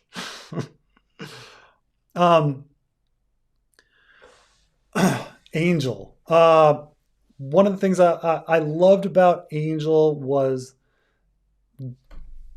so Angel was I was really eaten up by the prophecy kind of stuff that today I don't know if I would like it as much because I'm kind of over stories with prophecy because I kind of realized that prophecy is just an excuse for characters to do something without motivation. Like, oh, they received a prophecy to do it. Lucky for Angel, actually, they dropped that plot. They dropped that after kind of the first season. That mechanism, like we're just going to follow a prophecy and save the day, follow a vision. I really did like though how things came back and things were wrapped up with prophecies from first season and such. That you could go back to first season and find mentions of the beast. And yeah, he was writing it on the fly. He hadn't planned it out, but I really loved all of that. You know, that you could pull in Spike in the fifth season and turn everything on its head. Even though it was retroactive, like it still worked really well. That 100th episode is such a great episode. The return of Doyle, you know, Cordelia's episode in the 100th is so beautiful. Um, Even though the budget's down and everything, it's just it's fifth season so heartbreaking. Um, I don't know if it's as good as second season. I think everybody kind of realizes second season is kind of the peak of Angel, but um, you know, there was just there was a lot of really emotional, heartfelt moments. The plots wrapped up really nicely. Um, there were a few loose threads here and there, but uh, I don't know. It had a lot in it, and even though Joss Whedon's a douche, like it's hard not to like love his mind when he writes um, uh, such great fiction like Angel. I don't know. I wish I could go I don't know longer, but I gotta wrap things up soon. Um, Yeah, this is all true. When people talk about these body counts, like I say, these body counts are all artificial. Like they're all these artificial. It's like earlier when I was talking about like blaming something on a state versus like an actor within the state, blaming something on an ideology. This is all just like you know, they're searching for an argument. They're trying to quantify something that's really not quantifiable. It's um it's kind of a lame exercise. Like if I said, okay, which color has killed more people? Is it purple or is it orange? Now you could go home and like come up with so many like ideas of like, well, the Dutch um, had the color orange and they were part of the slave trade, and the purple, well, that was the royal color the of the Roman Empire. So they're responsible for this and this. You're just making shit up and trying to fit it into containers that makes no sense. Like once you start breaking things down and start looking at things critically, like these abstract arguments about which ideology has killed more people, it's just idiotic. Like it doesn't make it, there's nothing to it. Like it's pointless armchair discussions about like you first have to define like who belongs to what ideology and whether they're doing that and whether the ideology like directly led to that, and then you've got to like look at the quantification of like whether they were truly responsible for that. Like it's beyond like even when I think of like Mao and the Great Leap Forward and the millions of people that starved, there was a drought at the same time, and there would have been people starving anyway. So the question is how much can you actually pin on Mao for moving people away from the agricultural sector at the time? The answer is we don't know. We have no clue. And so it's a ridiculous argument to even have. Which countries are responsible for more death? Which ideologies are responsible for death? You're just searching for things to fit. Is the whole process, Name one thing that Kerry would have done better than Bush from 2004. Well, he would have put better people on the Supreme Court. I mean, right there. Like that's I mean I mean it's true that you can't uninvade Afghanistan or Iraq, but he would have I mean when I think of horrible things that Bush did, I mean the pinnacle is like having bad people on the Supreme Court like leads to some really bad stuff. But yeah, tax cuts that put us in debt. What, but you know, it's hard to say because he wasn't president, so we don't know what he would have done in certain situations. But those are the main things. I mean, if we're really talking like off the top of my head, but it's true that you can't uninvade. But whatever. I mean, those two wars lasted all the way through Obama and Trump. So, um, thank you, Angela.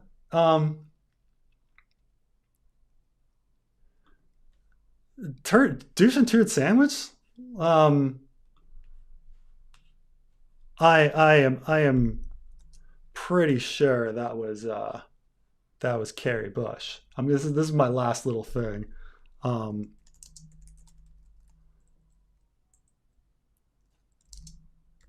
let's see when that episode was. Yeah, that was October 27th, 2004.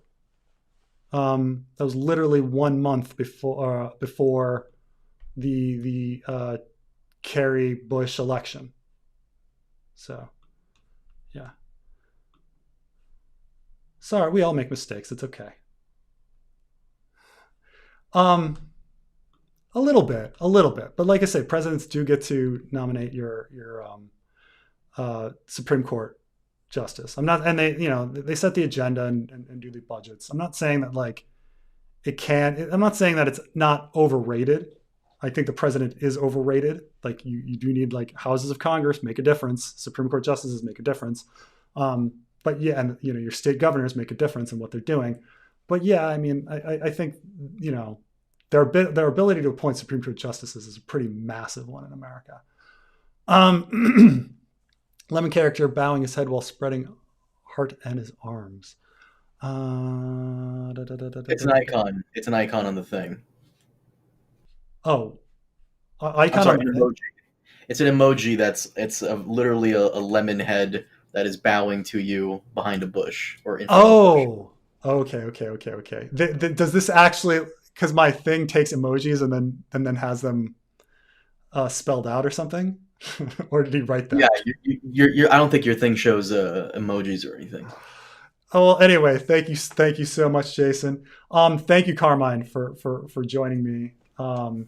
We talked another 3 hours. I always think these things are only going to be two, and then they always go like 3 hours. I do the same thing with like when me and Nick get on Skype. I'm like, Nick, I just need to talk to you for like 2 minutes. It goes on for an hour. I do the same thing. By the way, you spoiled who we're gonna have on the podcast. I didn't like it Oh, wasn't announced. you weren't going to now? Oh, I mean, if somebody watches through this, and but that'll be Yes, pretty fun. we're gonna have someone on the podcast. It's gonna be Preston and this person. Hopefully, we can do another one because that was quite an interesting discussion you guys had. Yeah, yeah. No, that was a good one. That was pretty fun. The so it was I pretty. say this in the podcast too, and I'll say it here. I've never seen you this enthusiastic about like having some. Because normally I'll go and bring someone for us to collab with, but you're like, you should get this person. We should get this person. I'm like, yeah, I'll hit them up, and you were so enthusiastic. Like you talked so much, you had to go get water to keep I talking some I more. did. I did. I hope you cut that part out. Of you leaving you're going to leave the dead air in there for the whole time. What? No. To me? No, that's not gonna happen. I'll cut it out. Anyway, it'll be fun. Anyway, thanks for everyone for listening to me, rant about random stuff for 3 hours. I still can't believe anyone wants to hear it. So my wife clearly doesn't. All right, man. Thank you, Carmine, and I'll see you guys all next time.